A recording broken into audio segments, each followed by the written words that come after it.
Big ups, everybody. What's up with you? Appreciate you for jumping on. Um, Let me hit this link. Go ahead, put this in the chat now so that I don't forget it. Um, there we go. Oh, did it hit it twice? Interesting. Um, I don't know. Apologies. So I'm going to try to see if I can figure out how to pin this so that there we go. Boom. At the top of the chat, there will be a link. So if you want to jump on, this is what this show is about. If you want to jump on with us, this is your chance to come on screen, turn your camera on, turn your mic on, and be able to have your say. It's Tuesday night. This is my channel, so you already know what time it is. It's Talk Back Tuesday, which is where I want to hear from you. I get on here, I do these streams pretty much almost every day of the week. I'm featuring on somebody's stream, but so I'm talking at you all week long. This is my chance to hear back from you, to hear what you got to say, hear your takes, hear your thoughts, hear your opinions, regardless of whatever you want to talk about. If it's footy related, we can do it. If it's last weekend's matches, let's talk about it. Upcoming midweek games, let's get it. Anything and everything footy is fair game. So let's go ahead and get into it. Again, big ups to everyone that is in the chat. Appreciate you. Big ups. Let me see. So I see Paulo. I see your name, but I feel like when I'm on other streams, they're calling you something else. Is it Spartacus? I'm trying to make sure I don't call you somebody else's name, but I do feel like I've seen your name in chat, but you're called something else when they shout you out. So big ups to you. Big ups to my homie Miami Snoopy. If you don't know, I am a Miami Hurricanes fan. See the poster there. They usually call you Spartacus. Okay, that's what I thought. Big up Spartacus only. Yeah, fair enough. But Miami Snoopy is also a fan, so we always talk. You need to put his government out there in Miami, but we always okay. Paulo's just as fine. Cool, cool. I didn't want to call you. If you want to be called Spartacus, I'll try to remember to call you Spartacus. It's just what it comes up as on here. So, but big ups to you. But yeah, Miami Snoopy's on. We are Miami Hurricanes fans. Our Canes college football, American college football, down in Miami, kind of like City in a way, because they're kind of having a underwhelming season. They just lost a match or game, and so kind of in the eyes of many, it takes them out of contention for, say, a national championship or whatever it might be. But I think that we're still in it. We just got to keep winning. Same as City, we just got to keep winning, and we'll go from there. So big ups to you, man. I appreciate you jumping on. And we can go from there. So again, if you are in the chat and you wanted to come on screen and holler at your boy, holler at the chat, feel free to do that. Again, the link is in the chat. It should be posted or pinned at the top, so you can do that. All right. First of all, before we get started, I know hurricane going on in Jamaica, so prayers up for them. And I just saw right before I got on, I believe, the Colo and Yaya Toure lost their father, so prayers up for them as well. So yeah, like I said, just prayers up for them. Closer to United or Arsenal, ain't won the natty since 2001. Admin dropped the ball off the field. We fell behind on the field. That's a fair statement. I just can't bring myself to compare us to either of those teams. I'd almost be better off if you just said, like, I don't know, Nottingham Forest. We were big, fell off, trying to get back big. I don't know, but we'll see. So quick question for the chat as we get going. Again, we're hoping people will jump in. But I've got some topics. I will just keep running through stuff as long as until people want to jump on. So if you don't want to hear me talking, if you think I'm boring, if you think I'm don't know what I'm talking about, don't have any ball knowledge, then feel free to jump on with me and take the reins. Anyway, um, as I was saying, I do this pretty much every day. I'm with LB. I'm on with Martin. I'm on with my show bros at Shades of Blue. We're doing streams all day long. And then it was when I started to try to do my own, and it's like, I'm going to add to what I do, just kind of add some additional streams. You realize how difficult it is when you're having to manage all the stuff. You kind of just take it for granted. But we've seen recently where multiple city players have become content creators. Most recently, of course, Erling Haaland came out with his YouTube channel, well over 1 million subscribers right out the gate. So big ups to him for doing that. We've also seen Jeremy Doku earlier in the season launch his channel. We know Ruben Diaz has launched his channel in the past. So I guess just as a kind of a warm-up topic, I would ask everybody, which is your favorite of those three channels? Which one is your favorite? Have you watched them? Have you checked them out? I get it. They're not LB, they're not Martin, but if you check them out, which is your favorite? Go ahead, put that in the chat if you want. And then also I would say, is there a player, current or past, that you would be like, wow, that dude being a content creator, being a streamer, that would have been crazy. Like, for instance, I could think of one, right? If Mario Balotelli was a content creator, it would have been insane. Dude was crazy already. The antics on the pitch, all of the things. I've seen some stuff about, how he would be behind the scenes at home or whatever. So Mario Balotelli as a streamer, as a content creator, would have been crazy. I see you, Paolo. Balotelli is the right choice. I think that would have been insane. Is there anybody else that you could think of that you'd be like, you know what? Seeing that person as a content creator would have been crazy.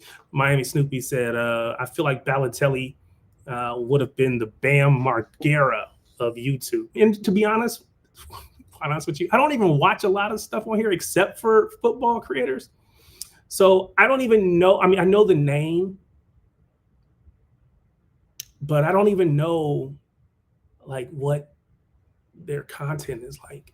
So, okay, Aguero, yep, Aguero's doing some streams. He's doing more of the gaming content, as far as I know. So, yeah, but you're right. Another former City player that is getting out there doing these streams and doing things like that. So, interesting thoughts on that. Just wondered what people's thoughts were. So we'll go there. If you have any other thoughts, on who would be a great content creator, who would be a great streamer from City Pass, feel free to drop that in the chat. House Captain says, can't pop on tonight, having heating problems. Have a great show and good to see Paolo here. Have a good one. Appreciate you.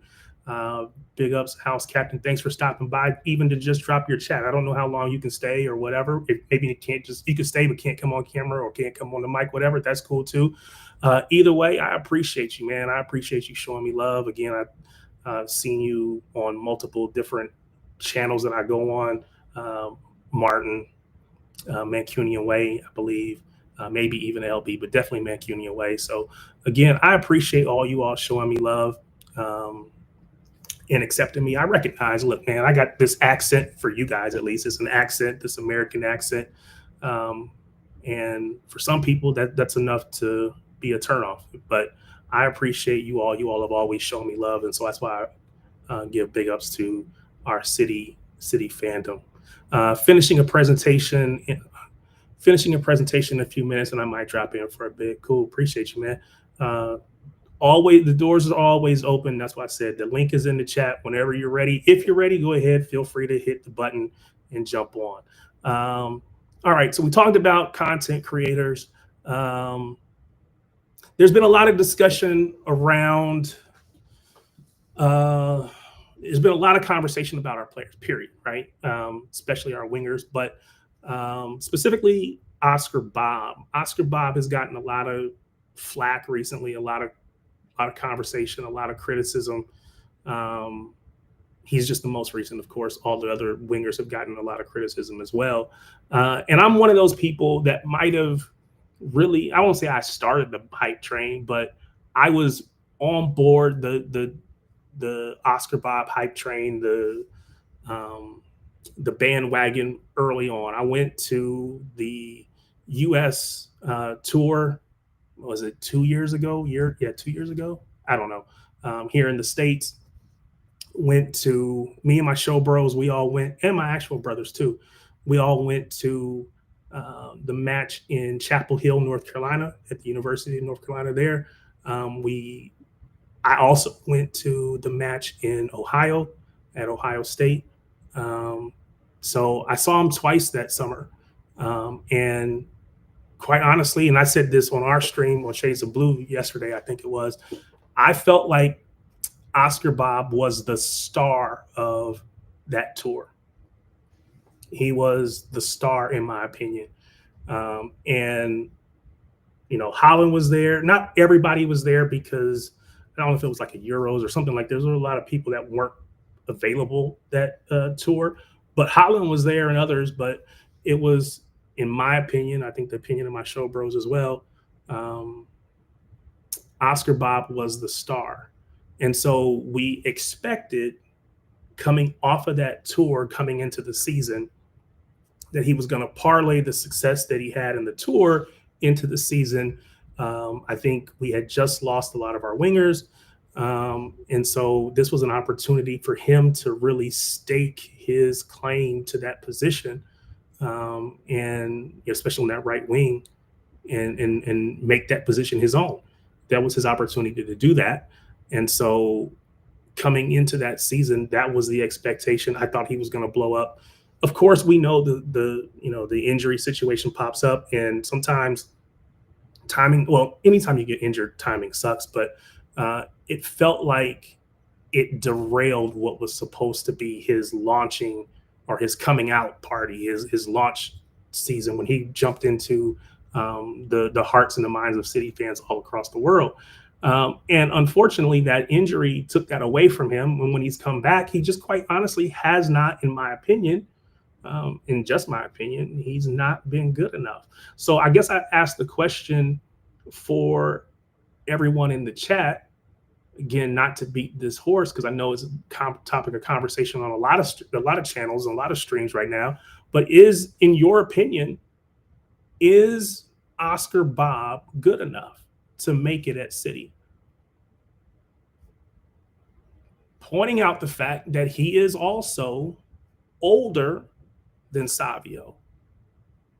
Obviously, he doesn't have the same amount of playing time that Savio has, but he's older.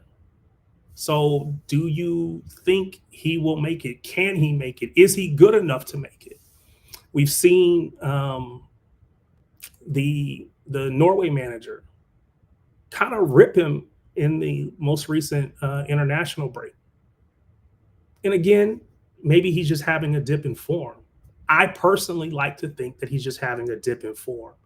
I saw the talent on display. I think he will come good, but I also recognize that the window for him to do so isn't very large. So he's got to start to show and start to prove. And again, I recognize that, and I should have pulled this off the screen. My bad.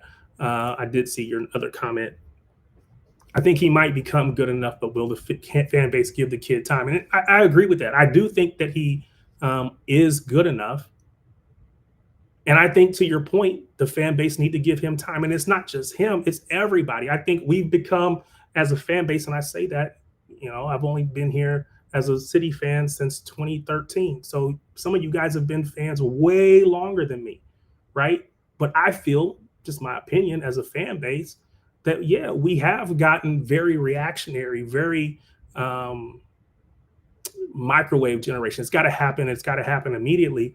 And we don't really give people a chance to grow into it. Now, again, competition for places is real. So if he doesn't show and say Savio or Doku or Shirky or whoever else starts to do their thing, well, you run the risk of missing an opportunity. Like anybody else, you got to take that chance when it comes. But I do think that he is good enough, and we just have to give him a chance. All of our wingers have massive potential, but we are not helping create an environment where they can improve. Well, I agree with that. I do think they all have massive potential. I also think it's fair to say that the environment is it's not an environment where they can improve.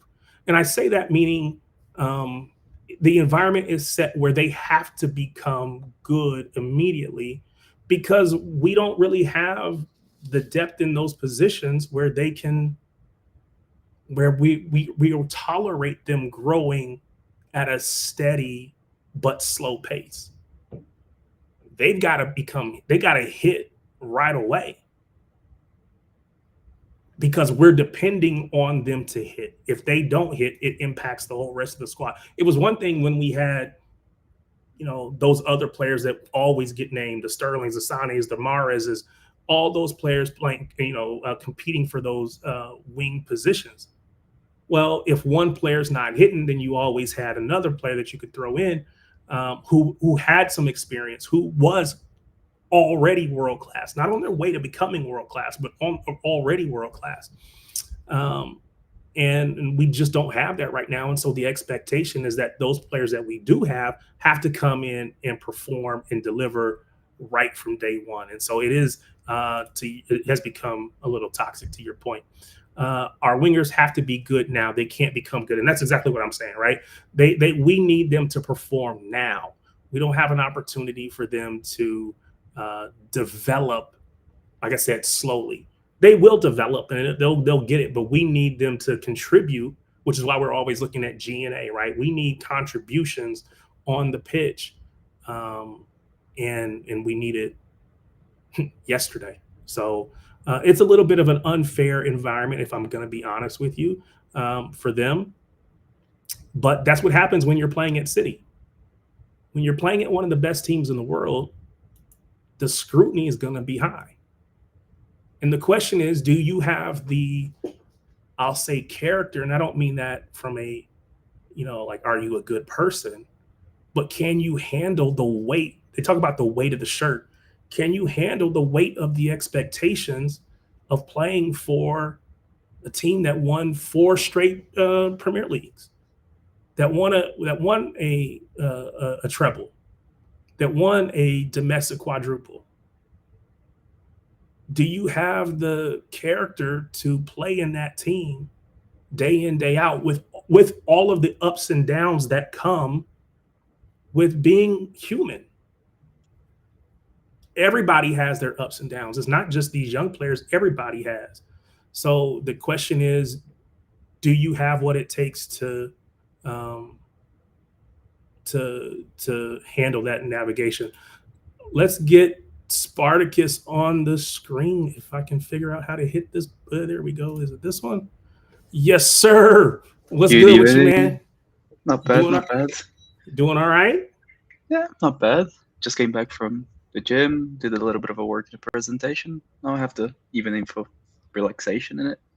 That's what's up. So I see the guitars on the wall. Do you play, or is that just decoration? Yes, I do. So I actually do. 6-string electric guitar? Electric guitar, 6 strings, yes. Okay. All right. Fair enough. I just don't want to play bass. I'm a church boy at my core. So I wanted to play bass for the church, right? That's what I wanted to do. Okay. But I played drums. I played drums in like school band and all that other stuff. But I was like, I want to play something else. So I wanted to learn bass, but I just never took the time to do it. Yeah, I take it as a hobby mostly, right? Like, is there a song that I like? I go ahead, grab the guitar, and try and learn the song. But all right. So what is, if you had to play, just jump on and play something, right? What would be your go-to song? Probably Switch I Don't Mind. Okay. That's what's up. Probably. I really like that song, so yeah. Now, how long did it? When is that one of the first songs you learned, or it took you a little while to get up to speed to be able to figure out? So basically, it's a very hard song. So I started learning it, then I didn't have the necessary skills to learn everything. So I took it by stages. So when I felt that I was learning to get the harder parts, then I started tackling them little by little. That's what's up. So, what do you want to talk about, man? Right, we can keep talking about the winger situation because I think it's a very interesting topic, and I think a lot of people have already their mindset, mostly because of the summer situation, where we're constantly getting linked with Rodrigo, not Yep. well, not because of the situation that we have right now. Because I have a little bit of a background, right? I played academy football here in Brazil for a very long time, up until I was about 17, 16. And then I had an injury and I couldn't go into the pro levels, but I was a pretty good academy player. What I haven't position? played again. So basically, I used to play as a left centre mid, left-sided Okay. 8, but I could also play on the left wing, 10, Okay. that area, that whole left side of the Yep. pitch. Yep. But I actually played against Savio a couple of times as well. So Oh, really? yeah, a couple of times. So, so let me ask this question really quickly. I don't mean to keep cutting you off. When I've played like American sports basketball or whatever against people that ended up being professionals, it's one of those things where I thought I was good, and then I see them play or I'm playing alongside of them, and I'm like, yeah, I'm not that guy. So, what is the gap between someone like yourself who could play it at the academy level?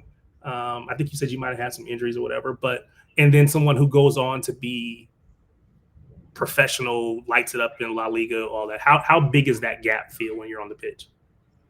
Savio was the best player I played against, and he was so good that he is 2 years younger than me, 3 years Okay. actually younger than me, but he was so good that they had to get him to play against people that were 3 years older because the people Yep. at his age weren't enough of a challenge for him.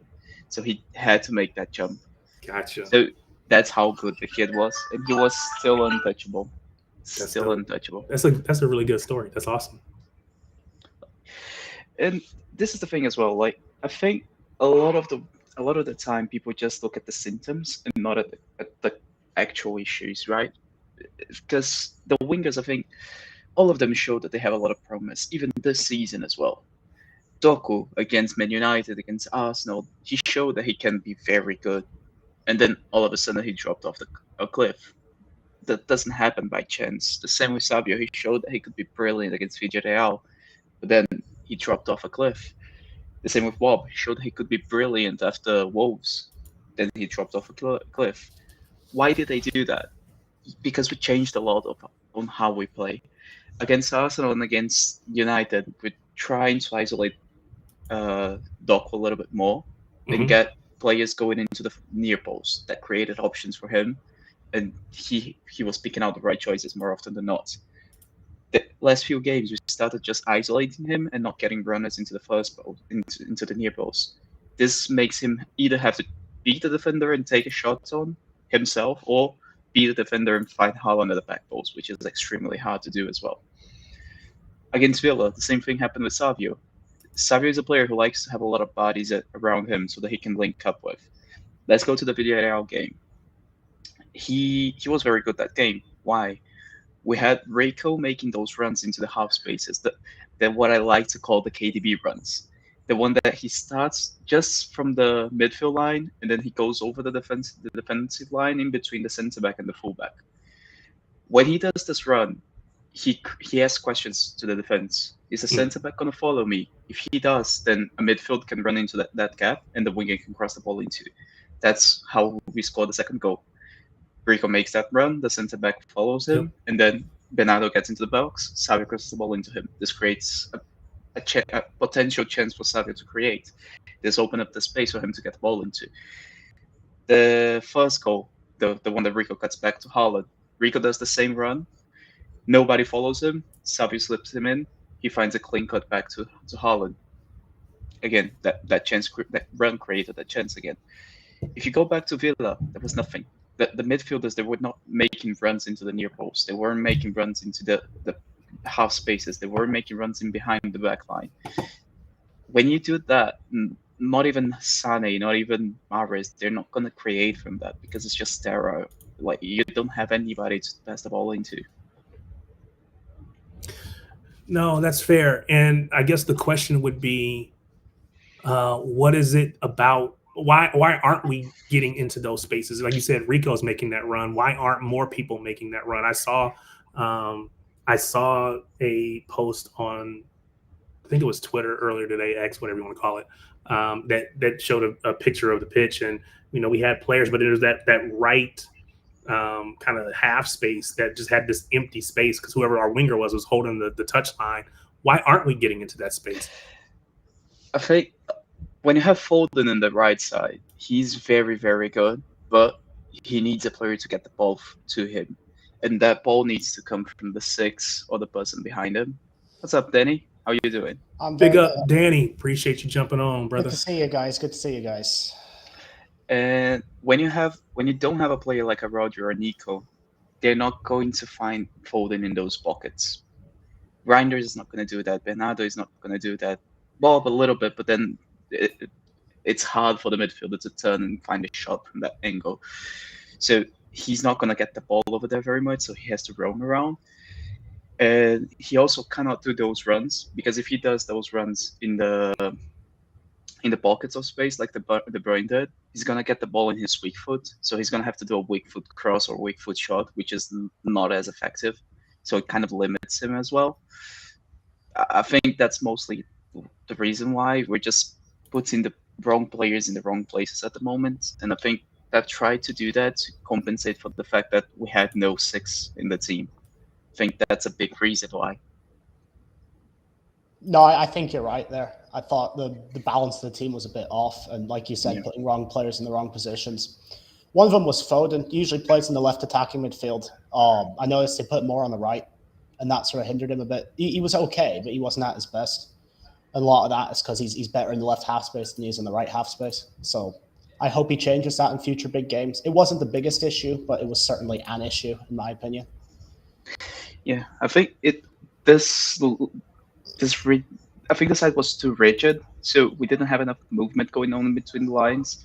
And when you don't ask the defenders questions, you can't really create much. You create when the defender makes a small mistake. This can be just stepping to the right side a little bit too early or a little bit too late.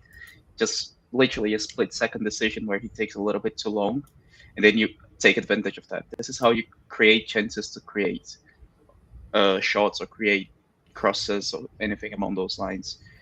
If you have everything just rigid and players just standing still, you're not really going to have those chances because the defender don't need to actually think about what he's doing. He just needs to stay with his men. Yeah, it's really difficult when all you're passing is ball to feet. Yep. Again, a lot of that, when I watch academy football, some of the best incisive passes I see, it's the through ball between the fullback and the center back on that side. But that's when the winger's getting in behind. We don't have wingers who necessarily get in behind, because against Villa, it was all ball to feet, ball to feet.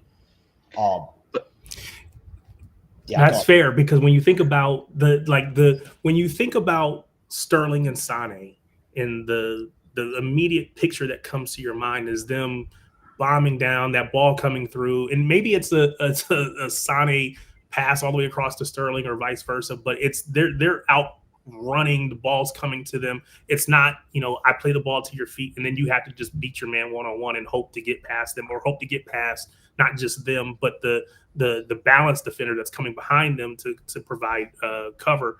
So it is a little frustrating to watch, because again, you guys are much more tactically astute than I am, and you can see these things and you're like, wait, why aren't we doing this? Why isn't a player in these positions?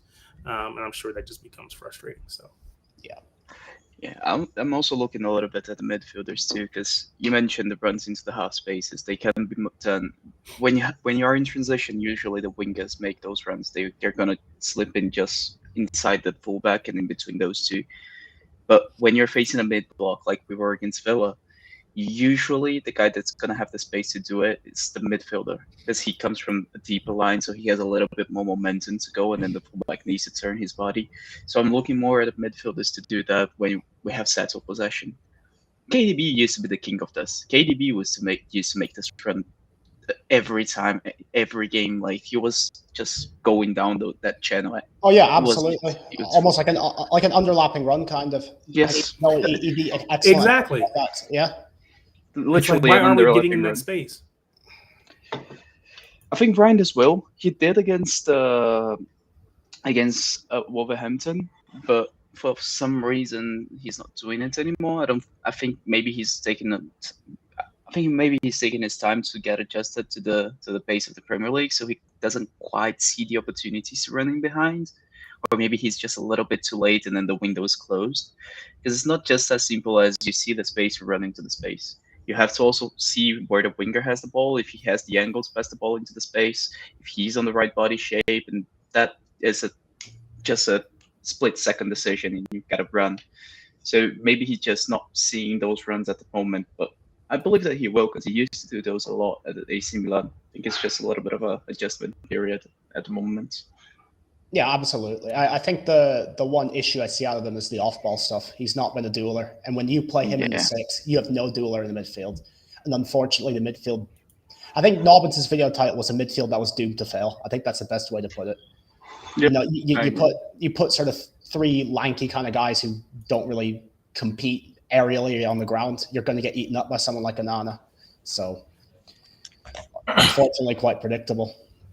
Now, so big ups. Now, I'm going to say it, and you tell me how I got it wrong. Simpaditya? That's close enough. It's like Simp Aditya. But Simpaditya, okay. Most people call me Adi. Like Adi? Okay. So when I see it from now on, I'll just call you Adi. Big up, though. I appreciate you jumping on. So I saw your Twitter profile today. Is it Detroit area? Yeah, close, yeah. I go to Michigan State. So okay. Yeah. All right. Maybe. So I have University of Miami here, there. Over here, I have all my Magic Johnson stuff. I'm old, right? So let's put that out there first. I'm old, but my dad I grew up being a Laker fan. I grew up as a Laker fan, watching Magic Johnson, James Worthy, all those guys. So of course, I know a lot about Michigan State. Tried to get one of my kids to go up there, my oldest, but they didn't really have what she was looking for. So decided against it. But glad to have you on, man. So I don't know Spartacus, because you're in Brazil. Did I hear you say you're in Brazil? Yes. All right. So here in the States, we have this concept of homecoming. I imagine at Michigan State, you just went through homecoming. Danny, you just went through homecoming. I did. Yeah. To explain it, just to make it clear, right? Homecoming is where alumni from the school, the college, university, whatever, come back, and they got a lot of big activities and stuff to just kind of incorporate the older with the newer, and kind of bridge that gap between the generations or whatever. So in keeping with the homecoming theme, what is the one city player that if you could bring them back in their prime, who would you add to our current squad? To play or to just get the mentality in the team? No, to play. If they came back in their prime and they're playing, who would you add? Now, of course, we've been just having a conversation about the wingers, right? So you could say Sane, you could say Sterling, but you could also say, hey, we got a gap at right back. I want to bring in Kyle Walker in his prime. You could say, well, we need some creativity, so I want to bring in David Silva, or I need a midfield engine like Yaya Toure to beast the midfield. So who is the one player that you are bringing back in their prime to join this city team? So I'll start with you, Adi, since you were the newest one to join. Yeah, I mean, I think all of the issues that we have this season don't really stem from either our defense. Like, I think our defense has actually been pretty good. I would probably go with Sterling. Simply, a different spot in the building is right. I would probably go Sterling simply because I think if you put Sterling on that left wing and you get the 2019 version of him, I think we're comfortably up there with Arsenal, competing, going bar for bar. So I would probably go Sterling simply for his output, especially if you put Foden and Cherki around Sterling and you just feed him those balls that he loves to hop on. Pause. I think he would. I think I think he would cook. So yeah, that's my answer. That's big up. So we got Snoopy who said Torre or Fernandinho. Again, trying to bolster the midfield. All right. So Spartacus, what's your choice? I think this might surprise people, but I'm going KDB. KDB. I think that those runs in those half spaces that we need, he's one of the best players at doing those of all time. That's fair. No, that's a good shout. All right, Danny, what you got, or who you got? I'm gonna have to agree with Snoopy here. I'm gonna say Yaya Toure, but like prime Yaya, not the 2016 Bernabeu Yaya Toure where he's jogging around all over the place. I think he's just the epitome of a complete midfielder. It seemed like he was always available. He was muscly, he was big, he could carry the ball long distances. I think of that 13-14 run-in where he scored the hat-trick against Villa, he scored the goal against Newcastle away. I mean, that's the kind of midfielder we need. And he scored goals. We don't have midfielders who score goals. I think theoretically Foden and Reinders do, but it's been quite a while. Like, maybe I'm just biased because we have one player who's scoring goals right now, but when I was young, when I first started being a City fan, this guy he lit up my weekend every weekend, and I just loved him so much. He was Mr. Reliable up until that spat with Pep, and then it sort of fell apart a little bit for him. But my God, what a guy! He could do anything in it. I remember that 11-year-old me. I remember bouncing around my living room when he scored the winning penalty against Liverpool in the League Cup final in 2016. My God. And of course, the goal in the 2014 one, but I was a bit young back then. I don't really remember where I was. But my first vivid cup memory was that 2016 final. He scored the winning penalty and he took his top off and ran to the corner flag. And he was my childhood midfielder, really, before KDB. No shouts for for Stephen Ireland then, right? I don't think so. No. No one's going for Stephen Ireland. As much as I love bald players, no, not for me. Who's your favorite bald player? So for me, yes. I think I have to go. I'm gonna go Raheem Sterling. When you think about the fact that this guy was in the conversation with probably the greatest players of all time in Lionel Messi and Ronaldo, right? He was in that conversation. He had 50-plus goal contributions in that calendar year, I believe it was. It's hard. And I think because we've seen kind of the down, he had this downturn and now he's gone and whatever, I think it's easy to overlook or to forget how good he was.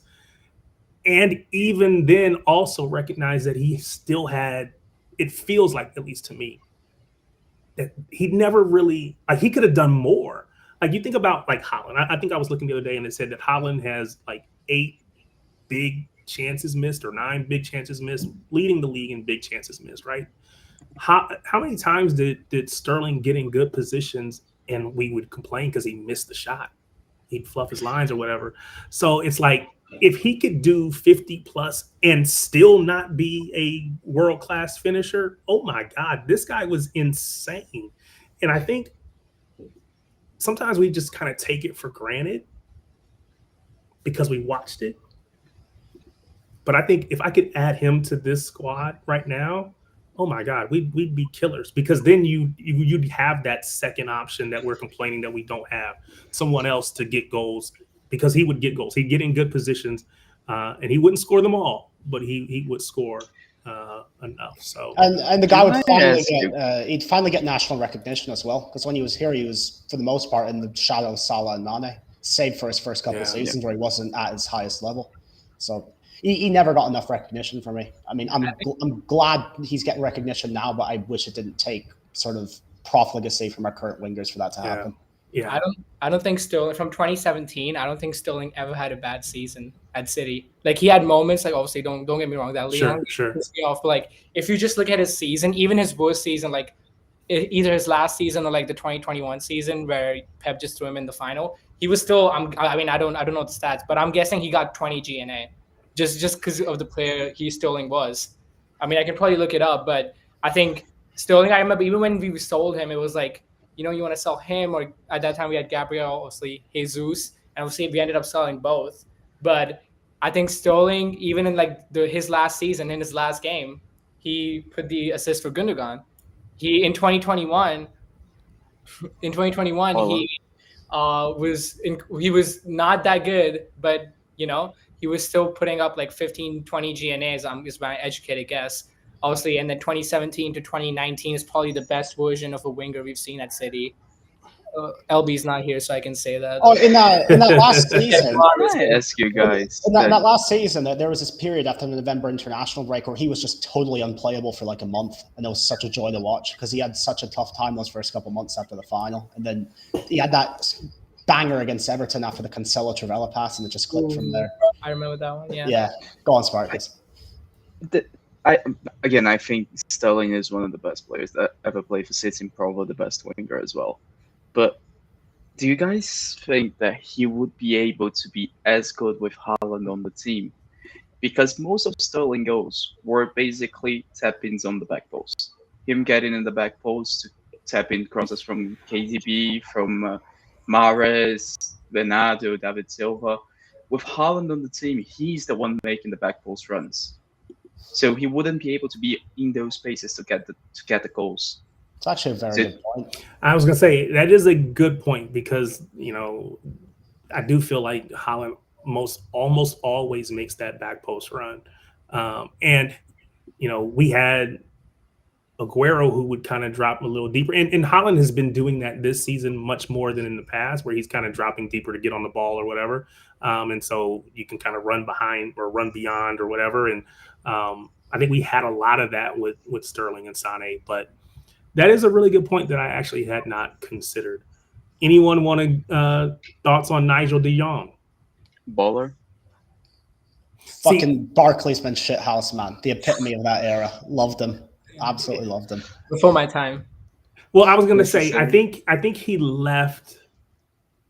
Was he there for 2012 when we won? He was there for 2012. Was that his last season? He was there for 2012. Yeah, he wasn't there for the Pellegrini era.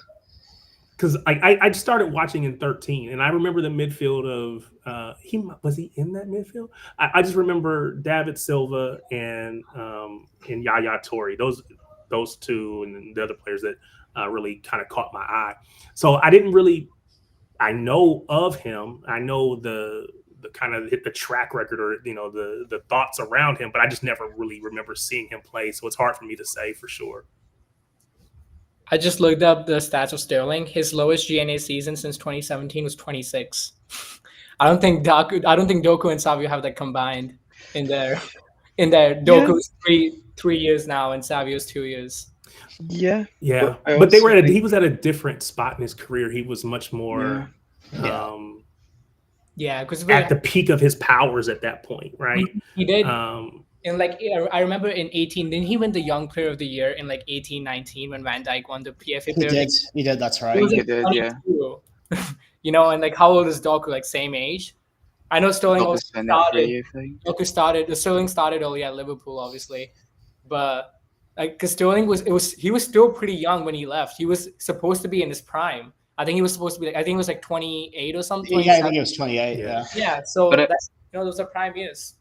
I also think that Sterling, he peaked a little bit earlier because he had a lot of game time in the beginning of his career when Doku didn't. Doku came to City with, I think, 900 minutes under his belt. So we bought a player that was actually just going to become a footballer in City. You made me think we spent 50, 60 million on someone with 900 minutes in France. Okay. No. But we're buying potential, right? We're buying what they can be, and you have this vision. And then the question is, can you as a staff, you as a manager, you as, the coaching staff, whatever, can you truly develop them into what you see? And sometimes you can, sometimes you can't. Sometimes the player is willing to take the coaching to develop into that, and sometimes they're not. And I'm not saying anything about these players, whether they are or not, whatever. But it's always a risk when you buy Sterling. He's already been doing it in the Premier League for Liverpool at that point. So I miss the days when City would just like go to like Liverpool and Arsenal and buy their players. Yeah. You know, like we bought Sterling off. Imagine doing that. Imagine what's the equivalent of Sterling right now? Like I don't know, Liverpool. Saka. Like kind of, yeah, Saka like 3 years ago. Like we went ahead and we bought Saka. Like imagine doing that. Imagine. Go ahead. Yeah, but then again, this was like Brendan Rodgers' Liverpool when they were placed in 8th in the league. So it was. Yeah, so it should be more like Semenyo then. Sort of, yeah. Yeah, that's actually a good shout. So the question here from Adam: are we gonna get Rodrigo in the summer? No, I think I don't think it was. so. Let me change the question. Not are we going to get him? Do you want us to go get him? No. I don't think it's the type of player we need. Come on, Adi. I can see you're I'll questioning. I'd take him over our current wingers. Again, I don't know that like in the summer when the whole Savio Rodrigo thing was going, I was on the hype train for Rodrigo. I wanted him. I was like, it's not like that I wanted Savio to leave, but it was like we're getting a player from Real Madrid. I know he's not playing all that, especially right now, but we're still getting. Would you say he's top 5, top 7? No, I don't think so. Yeah. Not even top 10. I think I don't know. Like, I'm gonna ask you this then. Top 7. Mamouche isn't a winger, but he plays in the wing slot, right? He plays in the slot of the winger. You cannot have a left winger and Mamouche in the same team while Haaland is playing. So would you have Rodrigo over Mamouche? Not over Mamouche, no. But and that's the thing. I know, but I think like with the fact that we have like Bob, Savio, and Doku, I would probably have Rodrigo over all 3 of them. Yeah, but go ahead. I know what you mean. Like the spaces that they occupied, like Marmouche and Rodrigo is pretty similar, but I don't really like. I think Rodrigo would Rodrigo played right wing for Madrid. I think he could have played him when Marmouche isn't playing. I know this for a fact because I know a couple of people here in Brazil. Yeah. He does not want to play on the right side. He does not want to do that. He wants, if he's going to move away from Madrid, he has to be playing on the left side. And this is one of the reasons why he didn't push for a move. He kind of a little bit did, but not really.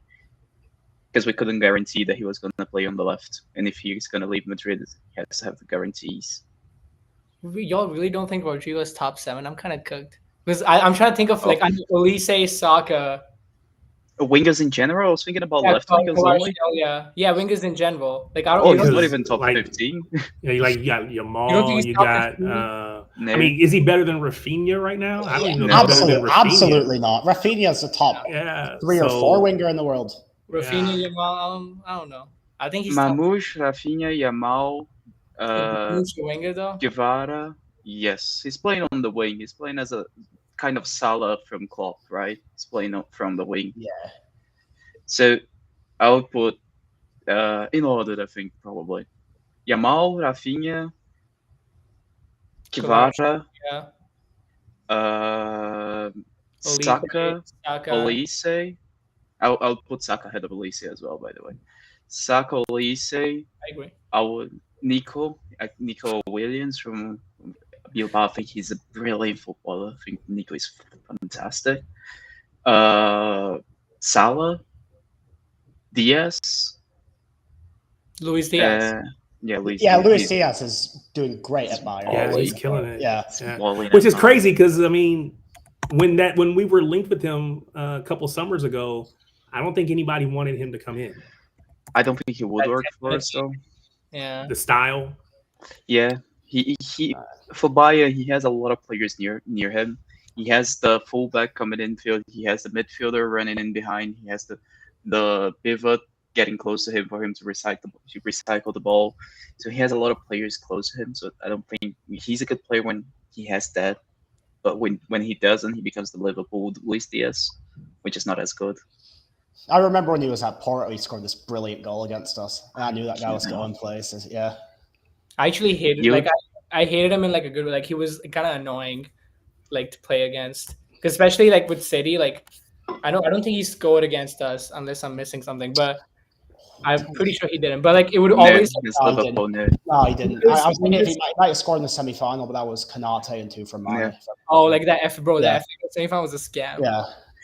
Yeah, no, I don't think like the wingers like that always are so scary against City, just because they just like it's always one of those like folks who really they have like something wrong in their brain, but against City they do something. No, with Luis Rem- Diaz, he was one of them where it's like if Liverpool have a 3 p.m. kickoff, I know he's scoring. I can't explain it, but like it felt like he always scored 3 p.m. kickoffs at Anfield. It just seemed like that kind of player. He was he was. Yeah. I remember the game we had, I think it was last season against Liverpool, where he was constantly beating Walker, but he was just shitting He himself won, after he won that. a penalty, I remember. He won the penalty. No, I don't Oh, think it was he the one who like when RK passed the ball to like Edison? No, that No, was that was Darwin. Darwin Nunez. Darwin. That was Darwin Oh, Nunez. no. Yeah. Did he win a penalty? I don't He won a remember penalty. that. He won a penalty last season against us. I am like Okay. 90% sure. Oh yeah, bro. Those Liverpool games last year were not even real. Like I don't think any City fan expected us to win either of those games. No, but I tell you what, like over the last 7 or 8 years, every time like it would be the Liverpool week, I'd be nervous the whole week. At least last season, I wasn't nervous at all. Just like, oh, we have Liverpool. It's fine. It's sound. Yeah. We're not playing for anything. Like even now, like see, like the Liverpool game is like a couple weeks away, but like it's at it's at Etihad, right? Like Mhm. Yeah, we should win that game. I know not to like get on there, but like if we mate. at that point Arsenal are 6 points minimum ahead of us because I don't think Arsenal are dropping points in their next 2 games before we play Liverpool. If we lose to Liverpool, that's 9 points. If we get a point and Arsenal win, that's 8 points. I know it's not over. Obviously, it's not over. It's November, but it's like you're giving Arsenal an opportunity to kind of run away with it pretty early on. And like y'all talked about it yesterday, I believe, on LB's show. Is Arsenal they're gonna bottle if like potentially if there's pressure on them, but if they're like 10 points ahead and it's March, are we really gonna gain 10 points in 2 months? I don't Yeah. see it. I don't see it. No, was when Liverpool, I think the biggest comeback we had was like Liverpool when they were up like 7 It was points. 8, We yeah, it played was them 8. in January, and we got a point, and then we lost to Newcastle. I think we were like 6-7 points. I remember that. The thing for me with Liverpool, with Arsenal actually, and the reason why I just don't trust that they can hold a lead is because, yeah, they have a brilliant defense, but it is at the cost of their attacking abilities. So they're always going to be in the 1-0s. This is great because they can win the game, but this is shit because they always keep the opposition in the game as well. So they're always at a risk of getting a draw. I don't think they're going to lose many games, Yeah. but they're always going to be drawing. I think when they go away against a Chelsea, a Liverpool, even City, I think they're just at a massive risk of getting a draw. Yeah, but my point is that like if they're like that far ahead, a draw isn't a bad result. Once you're It 8 is. games, if there's 8 games left and you're 8+ points ahead, a draw isn't a terrible result because you're not going to draw every game.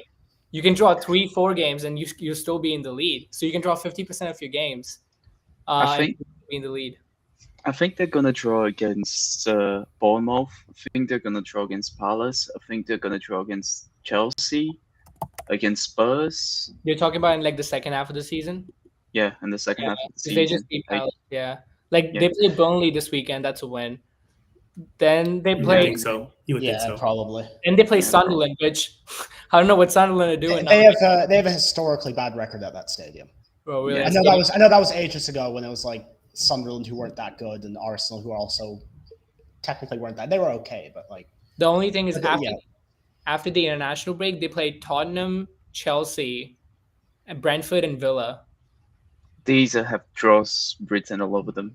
All over them. And that was the thing that allowed us, in my opinion, to get back when we were losing or behind Liverpool and other teams, because we would win matches, especially down the stretch. We would have that, 10, 15, 16, 18 match kind of winning streak, and we would just run the table at the end of the season, and we would just run people down, and they couldn't do anything about it. And then the closer we got, they just started picking up more and more draws. And so I think if, to Snoopy's point here, they have to get wins, not draws. The moment they start dropping points, I think we will start to inch closer. And once we get within touching distance and stay within touching distance, then I think it's ours to lose. So Yeah, I think if Arsenal start dropping points within the next couple of months, I think they're not gonna. But I'm the only thing I'm worried about is that they're gonna be, because Liverpool, I don't know what's up with them, and if we continue to like underperform in bigger games that are not Man United games, then I can see them being like 10 plus points ahead, and I just think at that point, like it's not even like a points thing, it's like a mental thing for me. Like I'm not talking about the players, I'm talking about myself. I'm like, am I really going to back our current team to gain 10 plus points within 3 months? I don't personally think that's going to happen. Also depends on how deep they go in the Champions League, obviously, because they'll have those games to deal with as well. Like in between the Chelsea and the Spurs game, they're playing Bayern. So that's obviously a tough. That's the week I'm looking at. Seen, if they make it out of that week unscathed, then I'm actually going to start thinking they can go on and win the league. But then again, luckily for them, they don't have to leave London during that week, so their no sort of travel aspect. I think they're gonna get smashed by Bayern. I mean, I hope so, but then again, but their defense is so good to get smashed. This is my thing, though. I don't think they have a good backline. I think they have a lot of bodies in the backline. They play with 4 defenders and 2 DMs at all times. It's like us doing treble season, when we had 4 center backs, and then Gundogan. I know he scored a lot of goals, but he was still like, especially out of ball, he was dropping in with Rodri. So like having Rodri, Gundogan, Ake, Diaz, Stones, Akanji, or Walker, like try to score past those 6 people. That's kind of how it goes. And the thing for me as well is that I just don't think that Rice is a particularly great footballer on the ball. He's great off ball. He's a great runner, a great blocker, a great tackler, a great interceptor. But if you give him the ball under pressure, a little bit dodgy. He turns very, very slowly. And he kind of has trouble passing forward at times as well. That's sort of his weakness. But as far as like set piece takers go, he's ridiculous. That's why Rice doesn't play as a lone 6, basically, because you can't really trust him in that position. Can't do it. Is that why Pep wanted to bring him in to play alongside Rodri, not necessarily in his place? It could replace him, but they were intended to play together. I think we dodged the bullet on that one. No, it's hard to say that. It's really hard to say that when you see him doing what he's doing for Arsenal. I appreciate the hot take. I appreciate it. I just don't know if I agree, but I appreciate you stepping out there like that. We bought Diaz over Rice. I don't know. I don't know about that. I think the thing for me with Rice is that I don't think he's a particularly good passer, and I don't think he's a particularly good dribbler. And these are essential things for a Pep midfielder. Mm-hmm. So it's so well and good to have. This is also the same thing. I don't want Baleba in the team as well. Like, if you're not particularly confident in possession and you're not able to pass the ball well in tight spaces and progress the ball, you're going to struggle at City. You're really going to struggle at City. And this is why I sort of try and push back against all the people who say, okay, when is O'Reilly going into midfield? I don't want him in midfield. Mm-hmm. I don't think he's technically secure yet to do that. I'd rather have Rico get there and you mold him into a midfielder and just not play him at right back. So let's have a conversation. Oh, go ahead. I don't want to cut you off. No, I was just going to say point on O'Reilly was, if he's playing well and he's playing exceptionally well at left back, why do you want to change it? Like, yes, maybe like 3 years down the line, if Ainori is like, one of the best fullbacks in the world, like, because he has the potential to do that, then fine, we might have to find space for O'Reilly in midfield. But if O'Reilly is playing as well as he is at left back, I don't really see the point of throwing him in the midfield, especially when we should give minutes to Nico G. I would rather play Kovacic or Bernardo. Well, no, maybe not Bernardo. I would rather play Kovacic over O'Reilly in the midfield if you give me the option to. You can try it. Like, okay, if tomorrow Pep throws Nico O'Reilly in the midfield, I wouldn't hate it. It's Swansea. Like, we should. Okay, we have the Swansea match coming up, and one of the questions that I wanted to pose to everyone is, what do you want to see from a rotation standpoint? What's the 11 that you want to see Pep run out there? And I brought that up because I know I've seen on Twitter, X, whatever, there have been a couple people that have said they want to see O'Reilly playing in midfield, and I don't understand that. The kid has been killing it at left back, and I believe to me, he is a core part of our starting 11, our top 11, right? Our first team. So I think if we're going to rest our starters, when we need to be resting him as well and play someone else in that midfield, why throw him into a position where he hasn't been playing? He hasn't, in my opinion, been thriving, when we can just accept the fact that he is, at this point, the best left back on our squad. Now, maybe Aït-Nouri ends up being better, but we haven't seen enough from Aït-Nouri yet to say he is or he isn't better. So what I'm going to go off of what I've seen thus far this season, and that is O'Reilly has been thriving at left back. And what I found out, and I'll let you guys get back in here. What I found out that earlier this week, last week, whatever it was that, oh, wait, he grew up, started out as a left back, moved into midfield, came, attacking mid, all those things. But it's not as if he had never played left back originally, and we're just kind of forcing him out there. So I think Spartacus, you were going to jump in. I think there are too many things on this one. I think there's one side of it that is, what does the player want to do? Does he want to be a fullback, or does he want to go into midfield? Because if he wants to be a midfielder, then he has to be every now and again be played in the midfield. He can't just constantly be played in the left back role. So we have to have that in mind as well. Does he want to be a left back in the long run? Do I think he should be a left back in the long run? Probably, yeah, because I think this is going to guarantee him to be the England starter. I don't think there is any other left back around, so he would start for England nine times out of 10.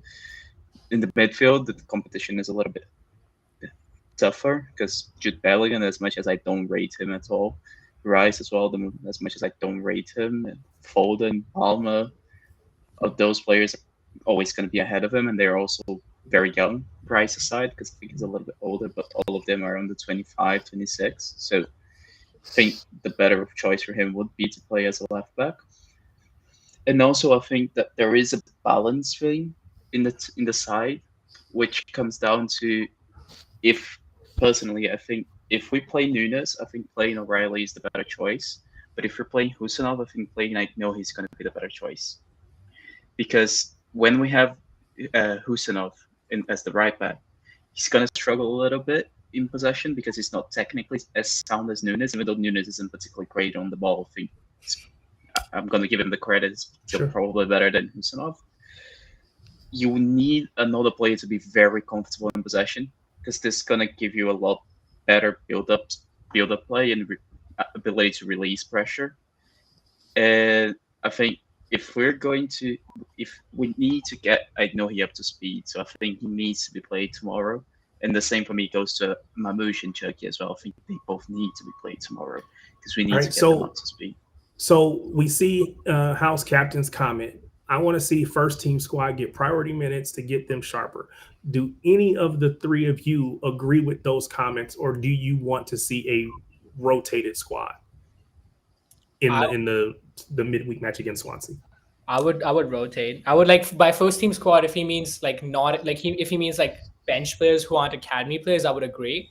Which was like, like I don't know, like Nico G's not really a bench player anymore. But like players like that who are coming back from injury. All right, fair. Because I was gonna say, if you're saying our normal first 11, I'm like, wait a minute, no, those players need the rest, and we do need to get these players minutes. So yes. So I asked you guys, what would your 11 be?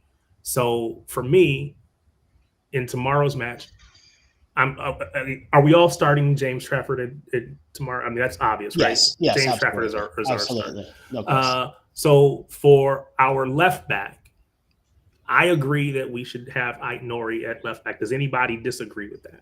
No, get him in there. Yeah, I think this is a chance for him to get in, get some minutes. He's coming back from injury. He's got to get some minutes under his belt, and he can show what he can do. So I think that's fair. What is your starting center, or tomorrow's match? What is your center back combination, Danny? I know my left center back's definitely Ake. The question is what the right center back's going to be. I wouldn't play Diaz again, but then again, your other right center back's probably Stones. You kind of have an academy guy. No, they played today, so you won't. I would have done that too, but again, Yeah. you're risking injuring Stones. You're Mhm. playing Diaz needlessly, so there's not really a correct option there. That's the sort of sticking point for me. With Kuzanov coming back, there is a chance that he gets minutes, but I don't know if he can go. He's just coming back. I don't know if he can go a full 90. So I don't know if you start him. I personally would go Stones and Ake. What about you, Spartacus? Go on, Andy, because Either way, either one. I It doesn't don't know. matter. Sorry. So is Ainori like fully back, or is he like? I think so. I think they said he's back. Okay, Let's he's just fully assume that he's back. Okay, then I'll play him, Ake, Stones, and Rico. Yeah. If he's not back, I would play Ake left back simply because we don't have I could play Nico O'Reilly again simply because he didn't play this weekend. So if Ainori isn't back, I'd probably play Nico, but I'd still have Ake, Stones, and Rico as the three next to whoever the left back is going to be, depending on Ainori's level of fitness. So you're going Rico Lewis at right back. I might put Rico in midfield. I was going to put him in midfield. Yeah, I was going to put him in midfield as well. So, Spartacus, you're going to put him in midfield? Yeah, I think my backline would be a little bit different, actually. Okay. I'll play, obviously, Trafford. I'll go on the right side, still keep Nunes playing. If Husanov is fit, I'll play Husanov there. But if he's not, just keep Nunes.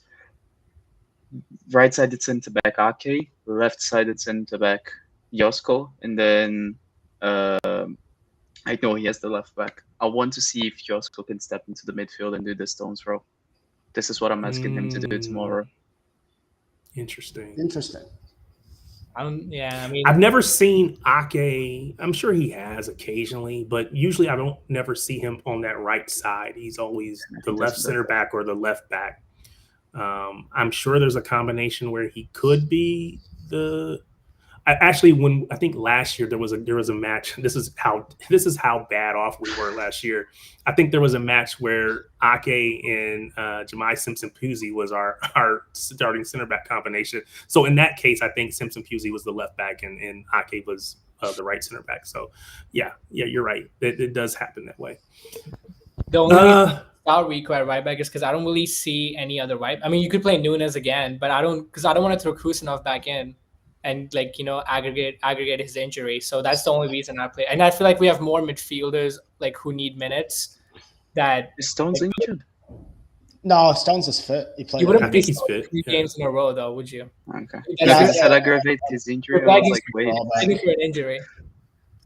Okay. Yeah. No, I think I would. So my midfield would have Kovacic, Rico Lewis, and Cherky. And that's pretty light, but again, we're playing Swansea, so I'm thinking maybe that'll work. Again, I could be wrong there. For me, he has to start. Who's that? For me or Cherky? Because has he started a game since he came back from injury? No, yeah, he's only played 5-10 minutes at a time. It's been. I don't know why people are so shocked by that. I'm seeing meltdowns about why is he not playing him more. Pep literally said when Cherky went down, if we rush him back, he's going to be out for much longer than 2 months. So we have to be very careful with him. Yeah. I thought just came through my mind. Do we want to play him as the 10, or do we want to play him as the right winger or left winger? Because this is where he's going to play for us in the main team, I suppose. I mean, there's a shout. I mean, I was going to probably put Oscar Bob back out there on the right, but there's something to be said for putting Cherky out there just to be, this is your spot. Learn it, understand what the expectations in the Pep system is for that spot. So, I mean, I think there's something to be said for that, for sure. Yeah, no, I think the question is, are we making this lineup for the sake of getting people minutes and just getting players in whatever position, or is Cherky going to play in the position he's going to play in the long term? Because I think in the long term, our final form is going to be Cherky and Foden playing together. That's where the creativity is going to come from. I think what I would say to you, Danny, is that I think we have to win the match. Yeah. I think it's fair to say we have to win because we have to be in this competition because it might end up being our best chance for a trophy. So we have to stay in this competition as long as we can. So I want to rotate, but I don't want to rotate to the point where I'm losing the match. Now, I'm saying that with someone who I'm probably going to switch all the 11. And we know Pep's not going to do that because that's just not Pep. It's Pep. Rodri's going to start tomorrow. This is it's Pep something Guardiola. silly, right? It's just going to be something silly. But for me, I'm switching the whole 11 out. But, that's whatever. Maybe not the whole 11 because I got to have Savio in there because I think I'm running out of left wingers. I'm going to have Marmouche up top personally. Yeah. Would you not play Doku left wing because he didn't start at the weekend? No, because I was gonna go Marmouche, Mukasa, Bob for my front three. Yeah, I was gonna say that. Okay, so I was gonna ask about do we think Mukasa as an academy kid, do we want to start him? Do we want to bring him off the bench? I mean, he played well last match. Got an assist. Yeah, he was fine. Yeah, and Pep does do that where it's like, if someone played well in like a competition, then he would like reward him in that competition, just like kind of reward him. That's what he did with Grealish all of last year until the semifinal. It's what he did with Aaron Murray in 2018-19 until the final. He put Ederson back in. Yeah. Did the same with Nico Riley in the FA Cup last season. He was like doing that, so I wouldn't be surprised. Like with Pep, I wouldn't be surprised with anything if he starts a completely strong 11. I would be like, okay, he wants to prove a point or whatever. If he rotates like reasonably, I'd be like, okay. And if he puts out a few academy players, I wouldn't be surprised either. It's really like unpredictable. Yeah, for sure. Yeah. Let me pause for a second. I know there's a couple people out there watching. This is your show, so if you want to jump on, there is a link that should be pinned at the top of the chat. That link will put you into I'll call it backstage where I can bring you on. So if that's something that you want to do, get your camera on. Well, get your mic on at minimum. You can go on camera as well if you want, but you don't have to. But we definitely, it's open to you. So big ups to everybody out there listening and watching. Appreciate you joining, jumping on with me. All right. So did we get the full 11? I think we did. I think so. Yeah. Yeah. I'm gonna ask this.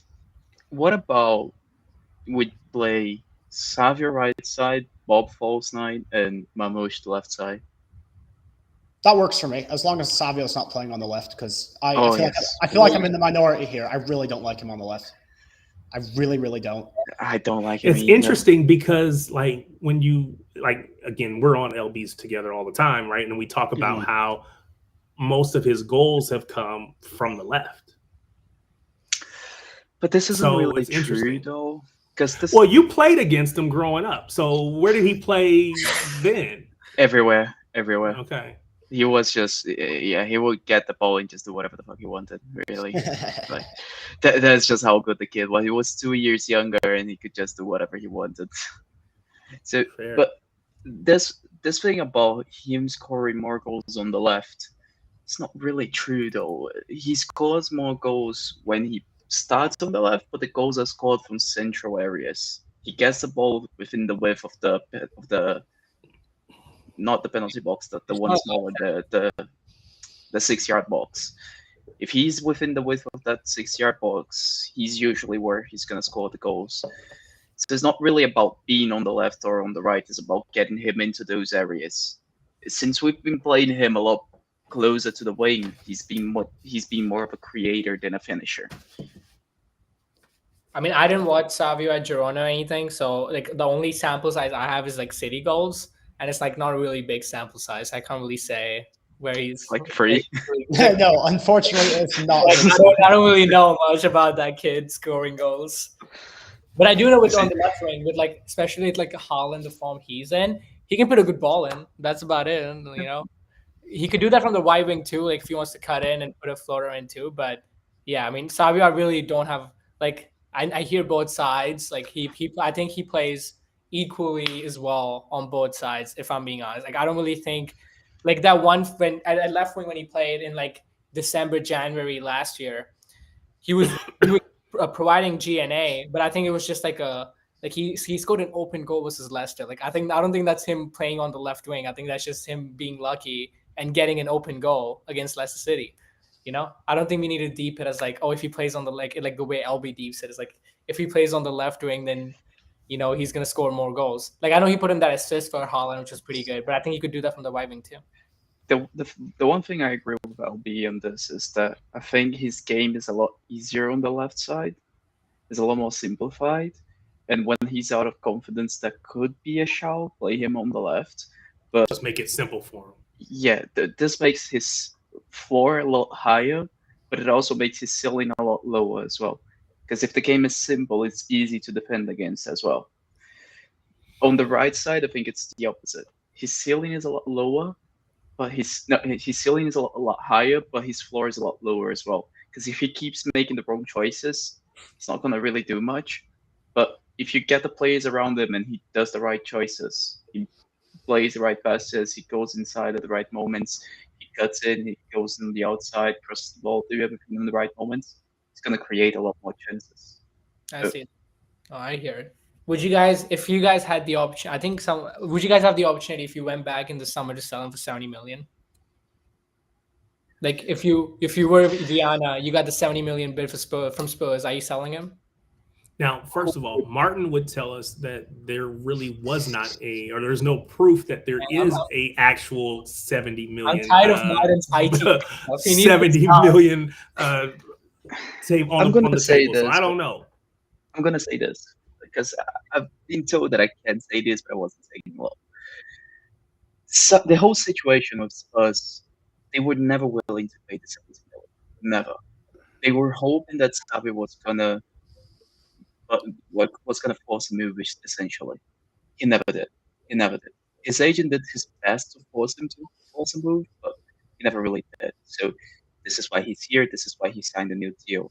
And this whole thing that he did it for the money, it's not really true either, because the deal he had on the table for Spurs was going to make him like top 3 highest paid players in Spurs.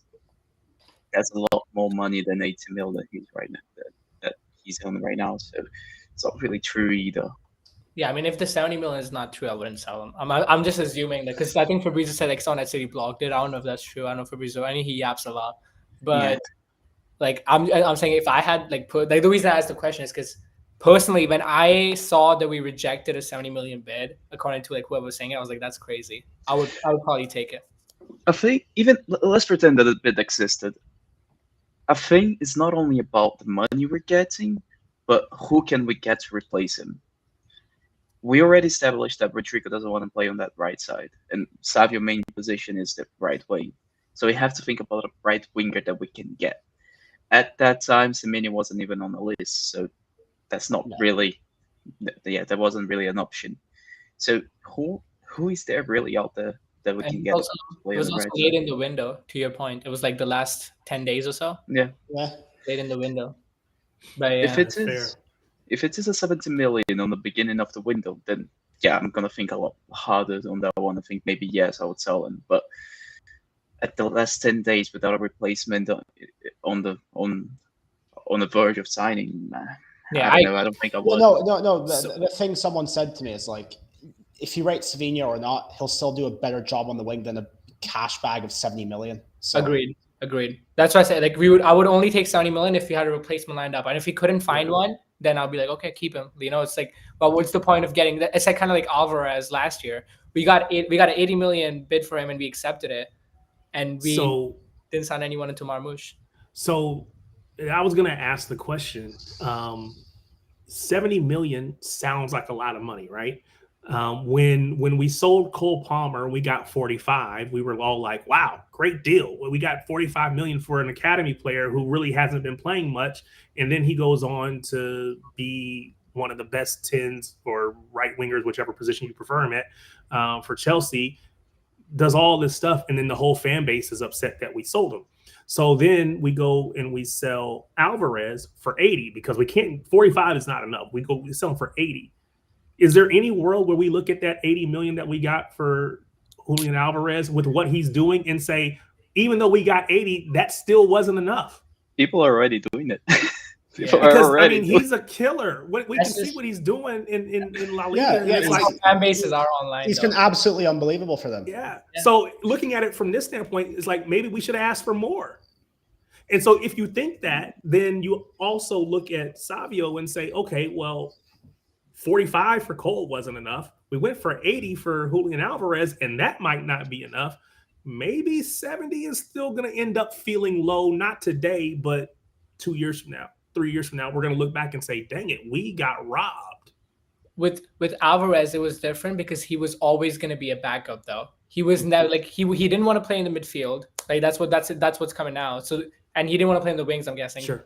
He would only play, so it's different. If we had prime Sterling or something, then it would be like comparable to Savio, because we don't have a player there right now who's really doing what some like a player like Haaland is doing and keeping Savio out of the team.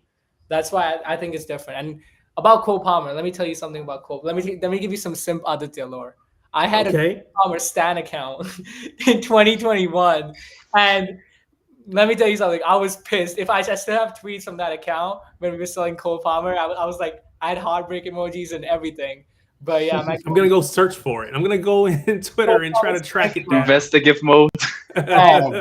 Cole Palmer Stan account. I'm saying because my brother, he's a Chelsea fan, and I told him in 2021 that Cole Palmer was gonna play in Euros 2024, and he was gonna do good. And then when in 2024 final he scored the goal, I looked at my brother and I said, "Hey, I told you 3 years before that." So don't. I got your Cole Palmer, man. I miss him. 150 million, bring him back. My most interesting academy lore is I asked James McAtee for a follow back in 2021, and he actually followed me back. Oh my! Really? And then when he got loaned out for the first time, he unfollowed me. It was me and this other guy. No, it was me and this other guy. We both asked for a follow back. He followed both of us, and to this day, he still follows that other guy. So why did he get rid of you? I don't know. He must have seen you on LB streams. No, it was a couple years before that. Oh, okay. All right. I was like, I don't know. I mean, not that you said anything negative about him. No. Why did he single you out? That's kind of unfair. Dang it. Doesn't like Danny, I guess it. That's what it sounds like. All right. Anything else on the Swansea match? Anything else we want to say there? I don't think so. Anybody else have anything? Just got the dub in it. I hope they come up to the Premier League soon. I miss playing them. I do. It wasn't remember that game with Swansea? Was it the FA Cup semi-final where we were down 2-0 and then we scored an offside goal? Oh my god.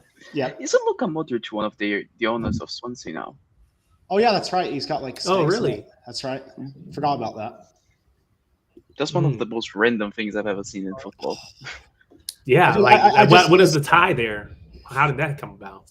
I just missed the era of Swansea with like Michu and Fabianski and Wayne Routledge and Nathan Dyer and all them. Yeah, Leon Britton as well. Where did we sign Wilfred Boney from? That was from Swansea. Oh my god, that guy! Bro. I was like really kind of excited because he was killing it for Swansea. He was. I remember. And I was like, all right, let's go. We gotta get a big striker up front, like falling on the ground or something. I was like, yo. I was fuming because we chose him over Dybala, and I was such a big fan of Dybala at that time. Yeah. When that came out, I was like, okay, we should have went Dybala. Now, obviously, looking back in hindsight, obviously should have went Dybala. But go ahead, my bad. No, I was saying it's one of those what if moments in football. Like there's so many players. Like football is like a very big like timing spell.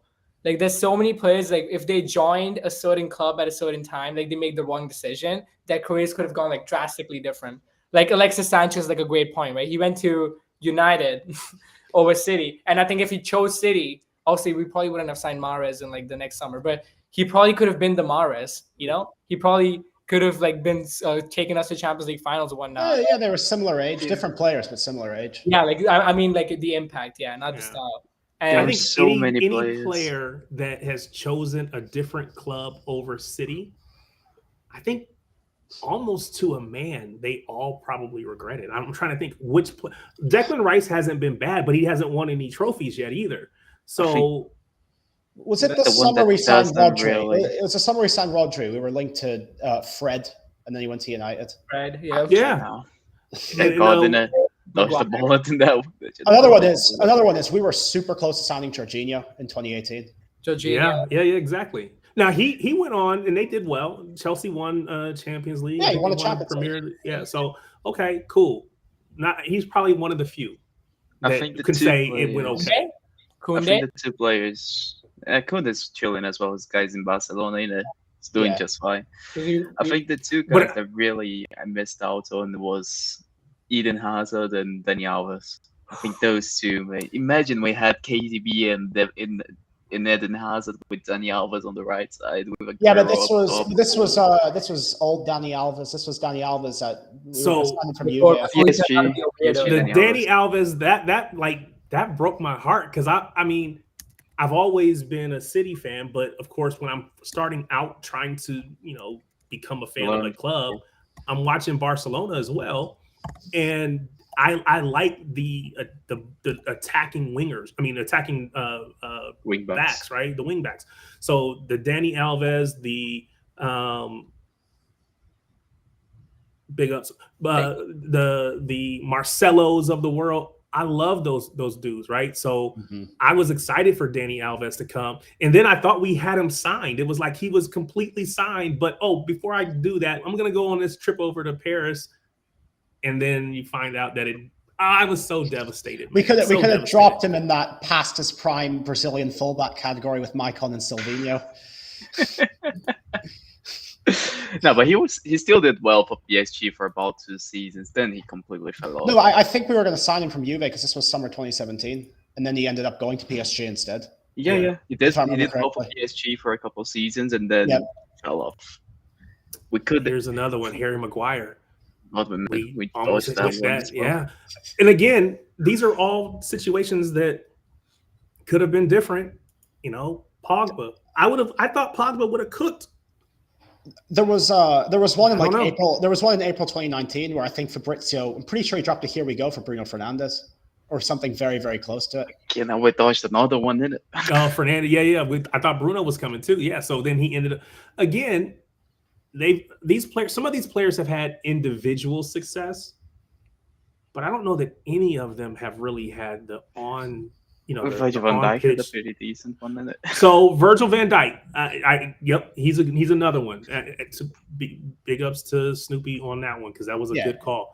It's one of those things where we just decided we're not going to pay the money, and Liverpool were willing to. However, 2 weeks later we signed Laporte, so it was one or the other. So and I love Laporte. Laporte was an amazing left-sided center back for us. There was a season where he basically held us together at his own peril, right? His own body was breaking down, but he kept playing through it because we needed him. And I will always respect that man for that. The season before the treble. Yeah, I remember that. And it cost him, I think, the rest of his City career because he just wasn't able to get back to that level. He wasn't able to get healthy enough. He's doing pretty well again.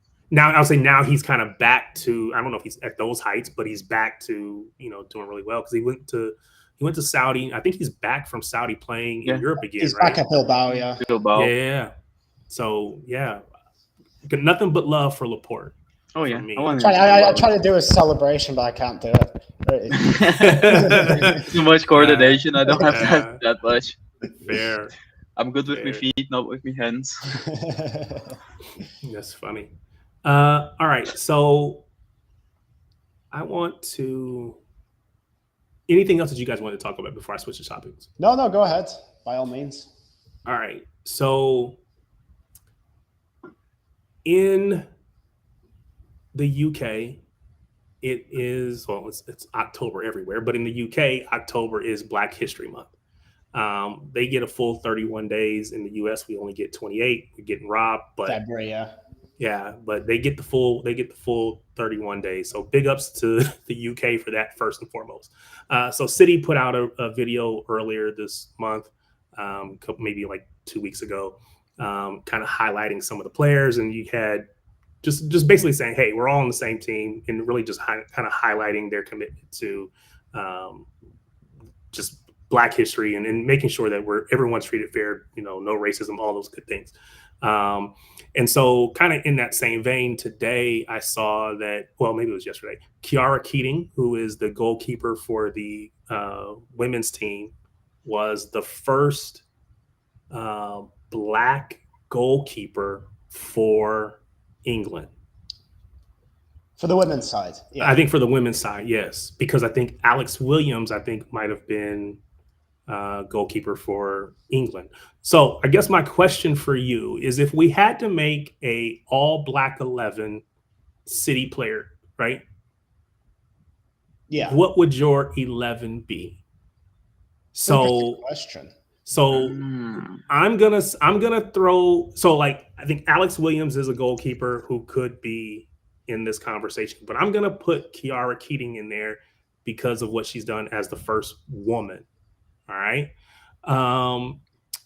So up top, let's start. Okay, we got Kiara Keating in goal. Let's start at the top though. Who would be your striker? Well, if we're doing co-ed, Bunny Shaw. Yes, we're gonna do Yeah, co-ed. Bunny. Yes. Bunny. It's yep. Bunny Shaw. It's Bunny Shaw or Wilfred Boney or Daniel Sturridge, and I think Bunny Shaw is clearly the best of the three there. You don't think? Oh, what about Sean Mario? Bale as well. Balotelli What about Balotelli? Balotelli, Palawan Chop. I mean, there's a lot. Bradley All right. Wright Phillips. So okay, so I am gonna. I agree that because it is co-ed, especially because it is co-ed, but I feel like Bunny Shaw is almost Holland-esque on the women's side as far as her prolificness in getting goals and all of that, right? So definitely, I think I'm gonna put her in the striker. Now again, there's other players that qualify, could be in this conversation. I'm not saying she's head and shoulders above these players. I'm not saying that, but I'm gonna put her there. So what about your wingers? Let's just say do a 4-3-3. I mean, it's Sterling and Sane for me. Yeah. Rouse and Sterling. Yeah. So is there? And I did not see Sean Wright Phillips play, but I hear LB and others that are from England, from the UK, who've been watching the team longer than I have, really talk about how, I cried when he left and went to Chelsea and all of that, right? So is there any world where Sean Wright Phillips is in that conversation? He's a super sub for me, but again, pre-takeover, he was the man. And I also think that he wasn't a good footballer. He was a great goal scorer. He would score a goal any way he could, but he wasn't a particularly talented player. Fair enough. Okay. All right. So that's a good, that helps me because again, I never got a chance to see him play. So that's cool. So Sterling, Sane. All right, let's go to the midfield. Yaya has to be there. Yaya Touré's a Yaya given. Touré, probably Nigel de Jong makes it in there as well. Nigel de Jong. Yeah. If we consider Fernandinho, because Fernandinho in there? Fernandinho, I think Fernandinho is in there. So it's Yaya Touré and Fernandinho for sure. So now that is one de very Jong? defensive midfield. But yes, we're not doing playability there. We're just doing Yaya Touré could be my 10. Sure, the ability to do whatever he wants. He can do whatever he wants, really. If we find another midfielder, we can drop Yaya into centre back like he did with Barcelona under Pep. Now the centre back has to be Colo and company in it. Oh yeah, Colo and company. What about Julian Lescott? Oh yeah, Julian Lescott, solid as well.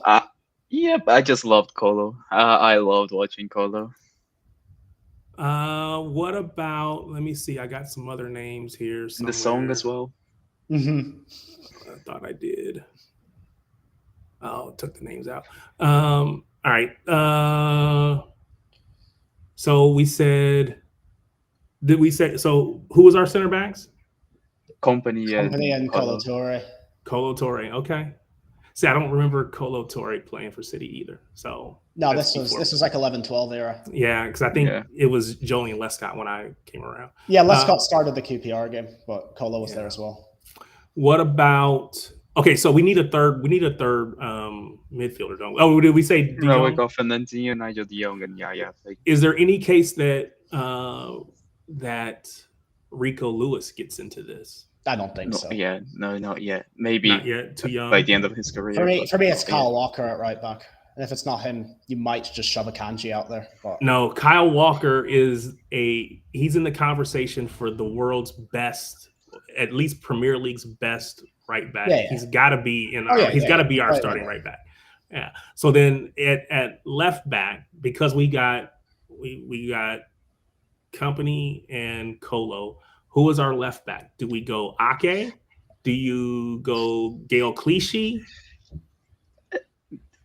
Can we go back to the right back? No Sanya? No mention of him? Oh yeah, Oh yeah, that's another option. Sanya exists, but Walker again. But do you so to house captain? You're asking the question. What are we doing? We are making it's Black History Month in the UK. So we are coming up with a all Black City 11 of players from all time. So we've said our goalkeeper is Kiara Keating, who is the first female Black female goalkeeper for England. We got Bunny Shaw as our striker, who is currently playing for the women's team. And then we've said we got Sterling and Sane for our wingers, because they told me that Sean Wright Phillips is decent, but he's not necessarily a great footballer. So we're going to stick with those two. And then midfield, we've got Yaya Toure, we've got Nigel de Jong, and Fernandinho. And then we got center backs, Company and Kolo Toure. We were having a conversation about right back. Kyle Walker was brought up, but then the question about Sanya, whether Sanya should be in that conversation. And I remember him. I remember him at Arsenal and then coming over. I don't think he scored a single goal for us, Sanya. Yeah. He was here for a while, but he never scored for us. Yeah. I think left back has to be Clichy as well. So left back Clichy. Okay. So yes, Alex Walker better than Sanya. Oh yeah, absolutely, hands down. Oh yeah, no, he's better. Yeah, no, he's better. And then there is the conversation about Alex Williams for goalkeeper, which I definitely understand that too. That's a big shout. And quite honestly, when we did this at Shades of Blue, I don't know, 2 years ago or whatever it was, that was when I first found out about Alex Williams. So I appreciate everyone for helping to educate. I cannot say I was around from 1980 to 1986 when he played for us. So yeah, I would have never known, right? Yeah. But so players that we left out, no one said Adebayor. Oh, is there a shout for him? No, because the striker role has to be Bunny, and like she's just the female Holland. I feel like she's almost like a female Holland, really, to be honest with you. Let's see. So we didn't say. So we're saying no to Adebayor. So yep, there was a question about Zach Steffen, the American goalkeeper. I did think about him because as an American, let me tell you, I am keen for any American to really make it at City. So when Zach Steffen went there, I was excited. I didn't think he was ever going to be like our starting goalkeeper, but I thought he could be a really good number two. And he was fine, except for in moments. And it was always in cup competitions, because that's when he got to play.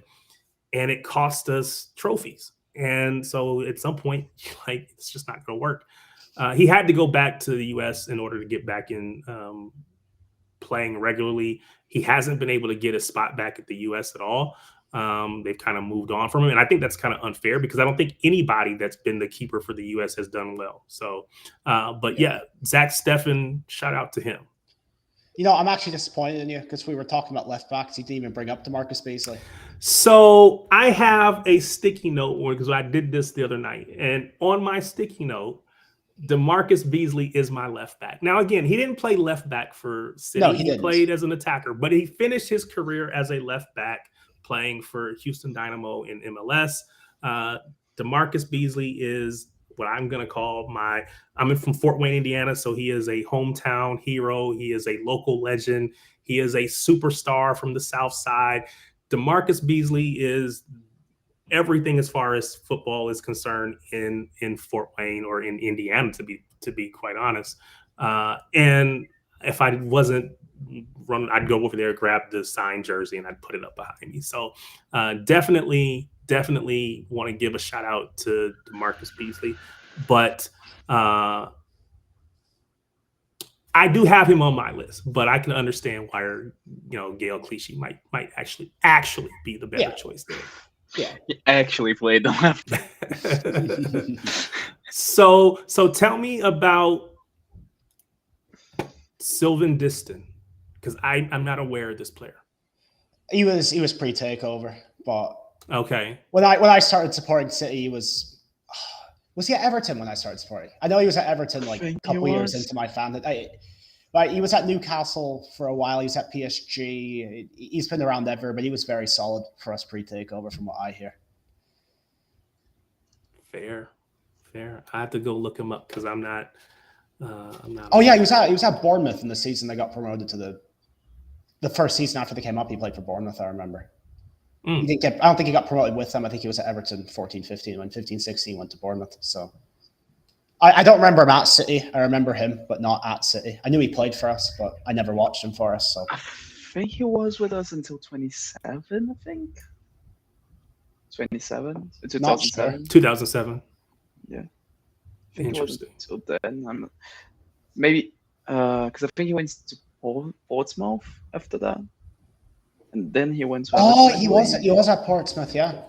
Because I think he would have won the FA Cup with them in 2008. I can't remember. I know he retired for Bournemouth, but I don't. I think he went Portsmouth, Everton, Bournemouth. I think that sounds right. That sounds right. Yeah, I know it was Everton to Bournemouth. I know he was at Portsmouth at some point. Yeah.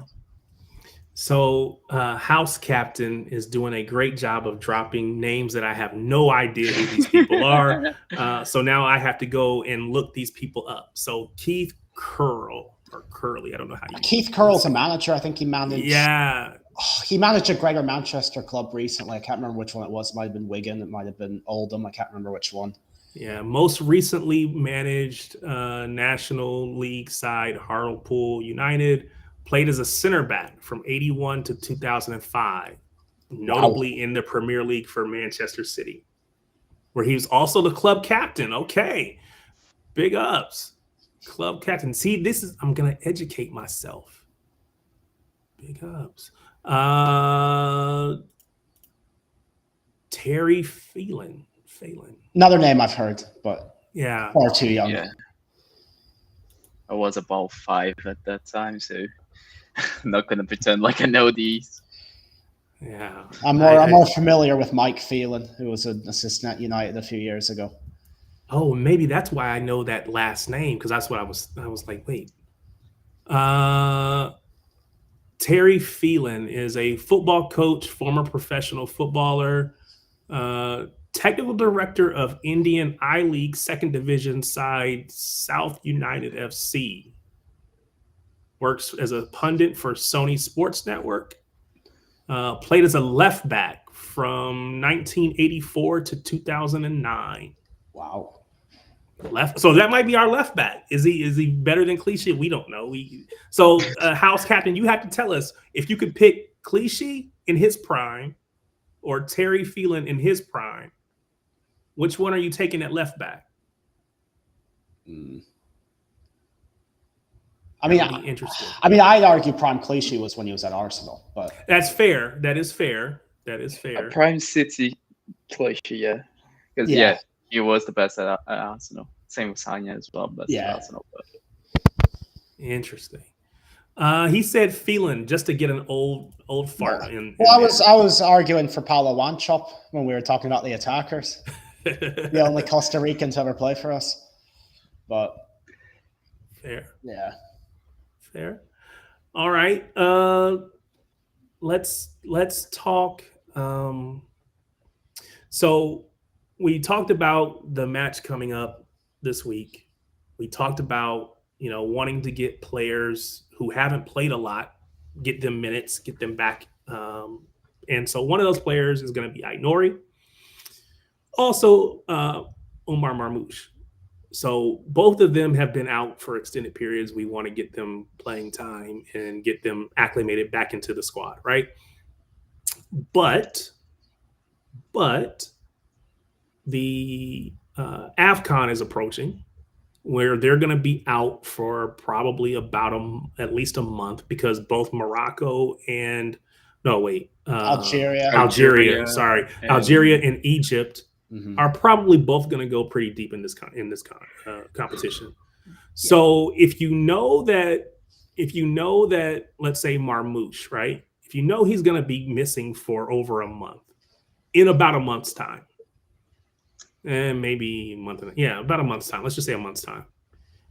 Do you want to still get him minutes and get him back in the squad, or do you stick with people who are going to be here for the longer period to make sure we have people ready to go in his place? Does that question make sense? Well, It doesn't have to. I think we can already argue we have players to play in their places. So we've been playing without them for a month already. They were both injured. So I guess my question is then, do you keep playing the people who have been playing now, or do you bring Marmoush back in only to pull him back out in a month's time? Personally, I'd keep playing the players that have been working for us the past couple of months, but if you can find a way to integrate them, it would be great, because we're coming to a period where we're going to be playing 3 games a week for the foreseeable future, so they're going to have to play a part at some point.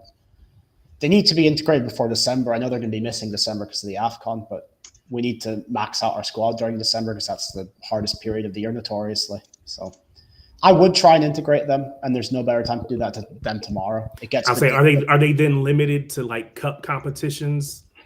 But, and is that fair to them? Because now they never really get a chance to kind of get going until they go off to AFCON. True. The thing is, we're going to have a bunch of quite difficult games after this. So where do you bring them in? I know Bayer Leverkusen and Dortmund aren't the best teams, but it's still sort of a sizable challenge. I don't know if you can sort of fairly throw them in there and say, okay, here's your minutes. But it's an interesting question.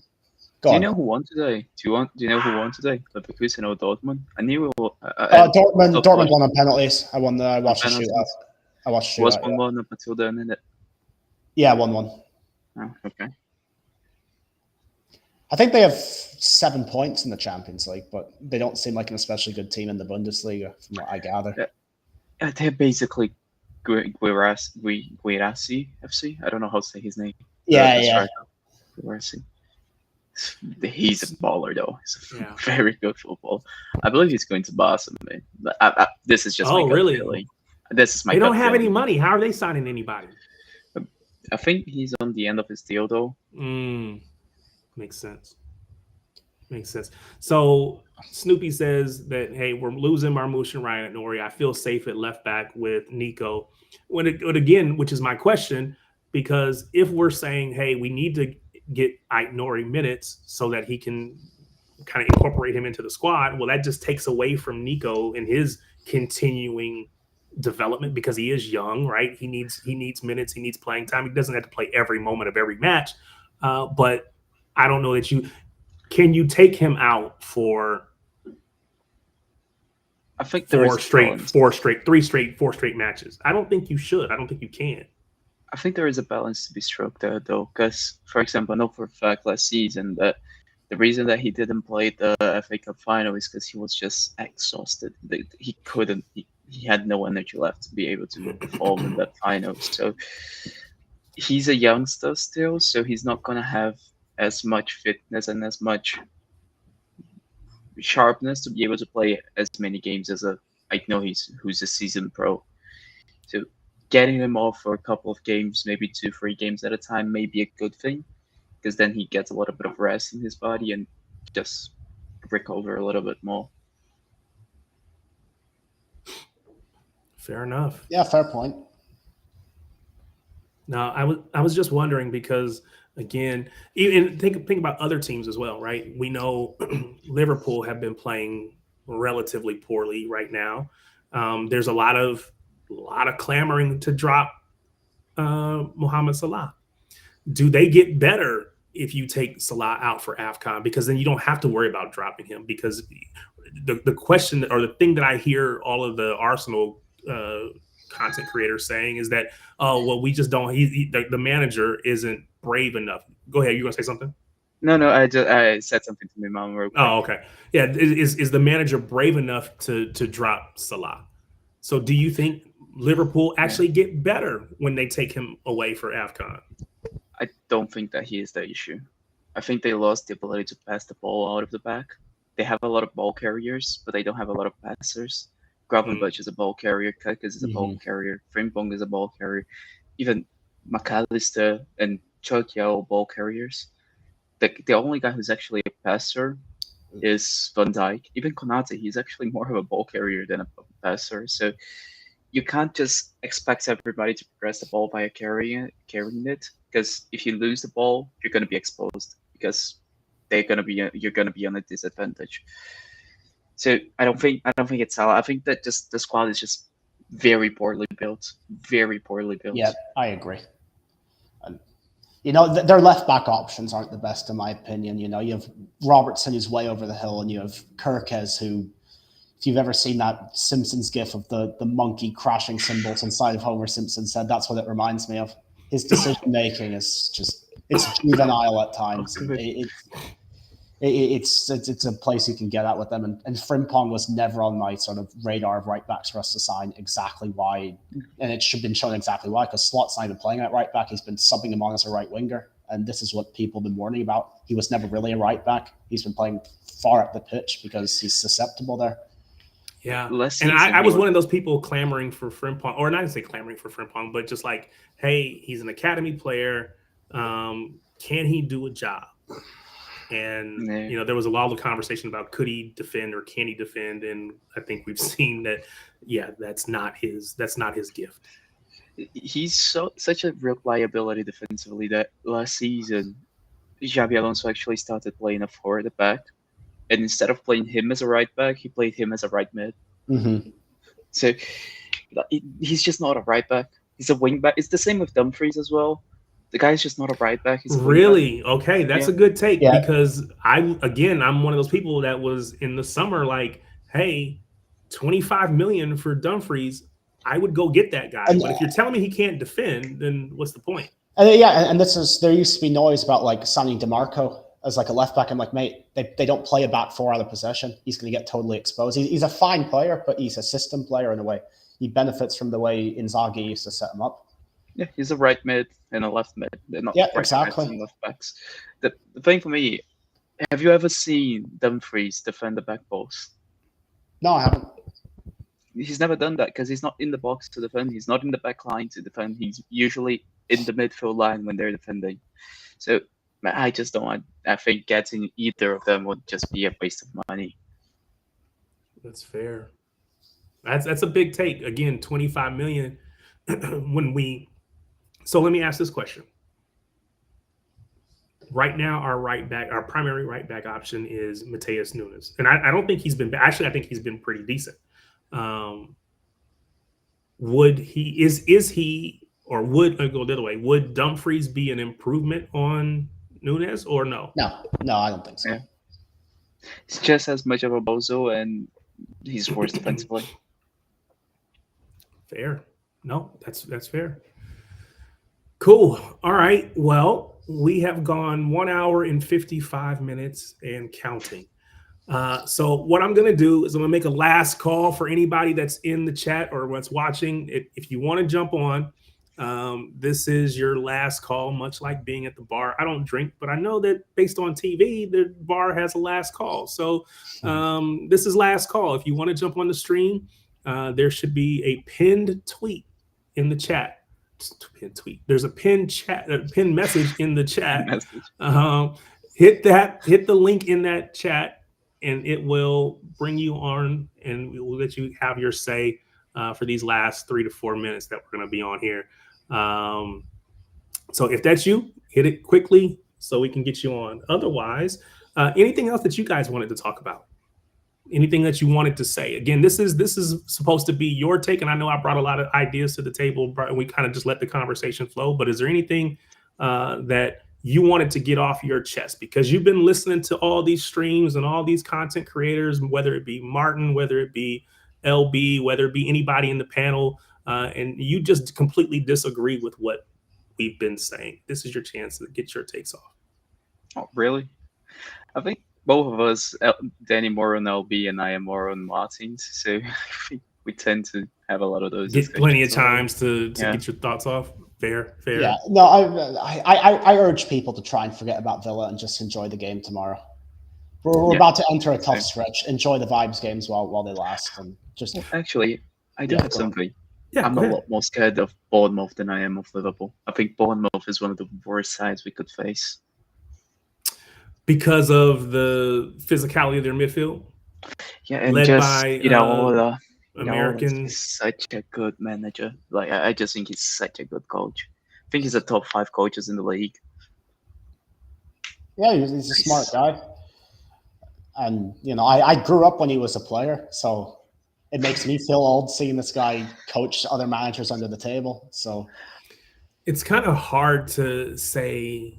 And again, I understand that Liverpool is in a bad way right now, but it's kind of like with United, right? No matter how bad they are, there's always the thought that they are, when we play them in a derby match, you kind of throw the records out the window, throw form out the window. It's a lot of times it just depends on who wants it the most, who's willing to go after it the most. And I don't know that we always play that way. And I think, to quite honest, that's what happened against Aston Villa. We won't focus on it, but they were fully committed, especially defensively. That defensive line, they were throwing their body in front of everything. They just refused to lose almost. And so I think with Liverpool, it's the same way. We might be in a better run of form. Maybe we are, maybe we're not. But I just feel like when we play them, I can't take anything for granted. I'm never going to feel comfortable going into that match. Do you trust Frimpong and Kirkus to be doing what Cash and Digne were doing? So I've seen Kirkus last season did not look as poor as he does this season. Now, maybe that's just because I didn't watch him as much. But I don't know that Kirkus, I mean, he looks really bad this season. But I just don't know if that's, I don't know if that's just him. That's always been him. Frimpong, you're right? We should be able to get at him, make him defend, pin him back. Or if he's going to get forward, take advantage of that space. But I don't know. Do you trust our wingers to really take advantage of those two? Because like Doku, I feel like Doku can, if he goes at you, he's going to turn you inside out, have you on skates. But if he's just stuck out on the wing, kind of makes it a little bit easier. I trust them because I also think that we're going to win the midfield battle. I think Wirtz is a dead weight in defensive situations. Agreed. And it's not because he doesn't want to do it, it's just because he doesn't have the physicality and the awareness and the game know-how to do it. It's like when I used to play academy and my coach once put me at the 6th row. I used to be an 8. We lost like 5-4-0 because I just didn't know what to do.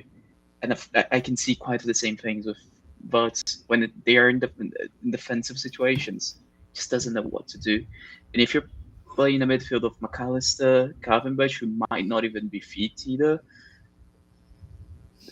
just those two, they're not going to be able to handle Roger, Nico G, Reinders, and Foden. They can't really handle those 3.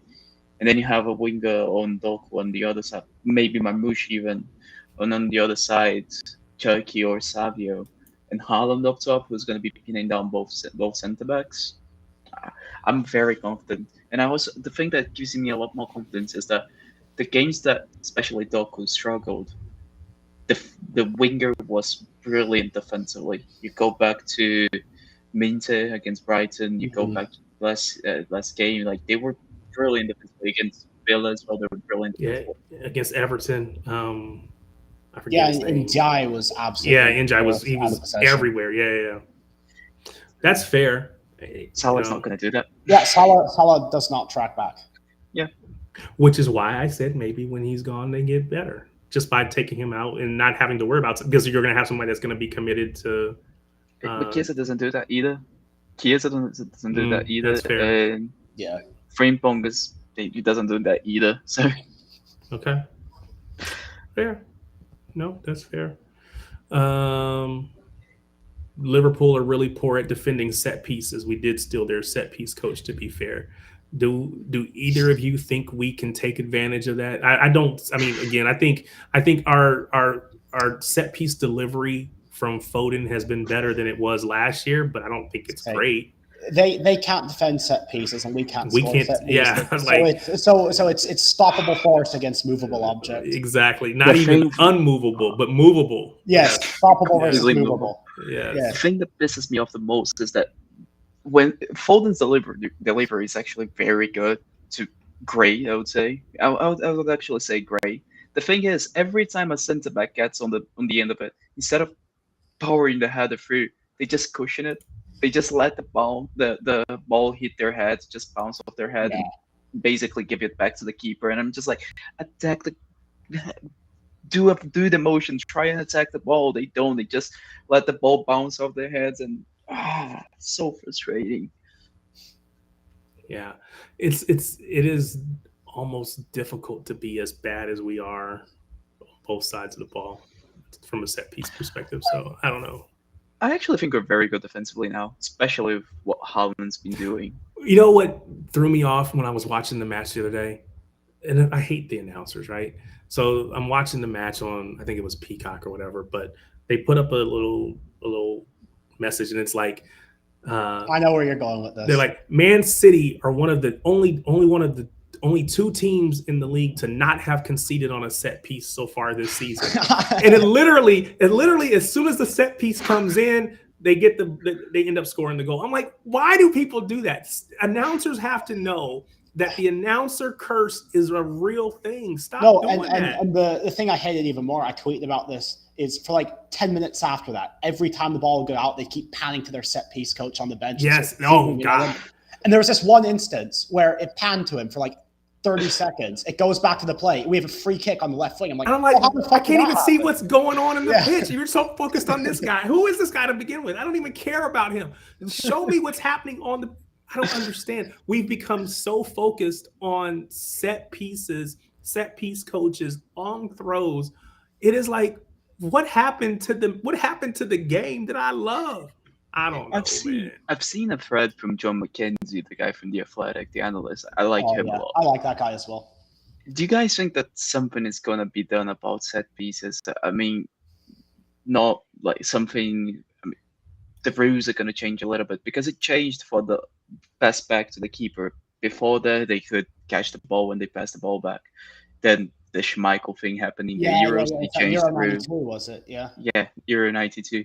There was that whole thing about the offside rule, and then they changed it when it started to get very easily exploitable.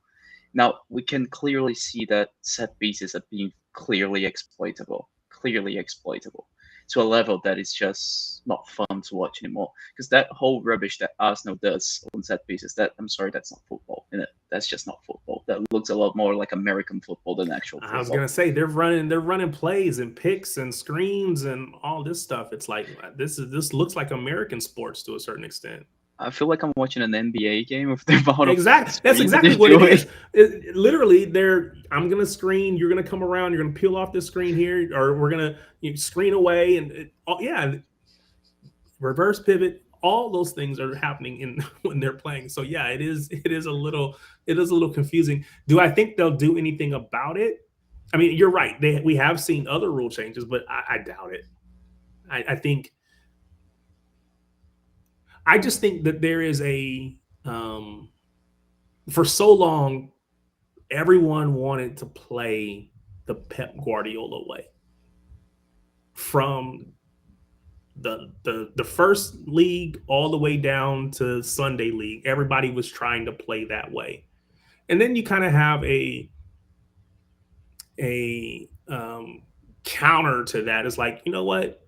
All it takes is one or two people to embrace the idea that we don't have to play that way. And then you have some success with it. And then because again, if you're a bottom, like when Company came up with Burnley, that team wasn't built to be able to play successfully, that way in the Premier League. This wasn't. It was great for where it was in the Championship, but coming up, you had to either change your style or change your players. So again, if you can change the style, we're going to be defensive. We're going to make it hard for us to be beat. And then you start picking up points, start getting results. Okay, let's really really buy into this. Let's really, turn into it. And I think that's what we're seeing. More and more teams saying, look, we're just not really that good to do that successfully. So let's just be completely hard to beat. But it's crazy for Arsenal to do it. Because Arsenal are a top of the table team. You would expect them to be playing expansive. But again, they say, well, like we would say, when teams play against us, teams bunker in, so it's hard to get goals. So what they counter by doing, we're just not going to let you score, and then we're going to beat you on a header. I don't know. Yeah, I mean, power to them, it wins some games. Exactly. So, but it is kind of really hard to watch at times. Yeah. We went from everybody playing the Pep way to everybody playing the Sean Dyche way. Exactly. Tony Pulis fall. Going back to Tony Pulis. I mean, could you imagine if Rory Delap played in this era? He'd be he'd be a £100 million player. Absolutely. 10 assists at a minimum. This guy just with the long throws, 10 assists. All right, gentlemen, it is 8:40. We've gone over 2 hours. I really appreciate you, Spartacus. You've been on pretty much this whole time. So I'm big ups to you. Much appreciated. Danny, always enjoy working with you, whether on here or any other streams. Yeah, it's always good to talk. So I appreciate everyone that's in the chat. Thank you for joining tonight. I hope that you enjoyed it. Do me a favor before you leave, before you drop off the stream, do me a favor, hit the like button if you haven't already, hit the subscribe button if you haven't already. If you go on my page, you will see where else can you find me, not just where I'm at, but also other places. So you can see my Shades of Blue show bros and how to get to that page. Do me a favor, go there, like that, subscribe there as well. Of course, you'll see Martin and LB as well. You probably already subscribed and liked their stuff. So if you haven't already, do it, but probably already have. But definitely appreciate everyone rocking with us tonight. Again, we'll be back next week on Tuesday for same thing, same time, same bat channel. So appreciate everyone. Thank you very much. And we'll get at you next week.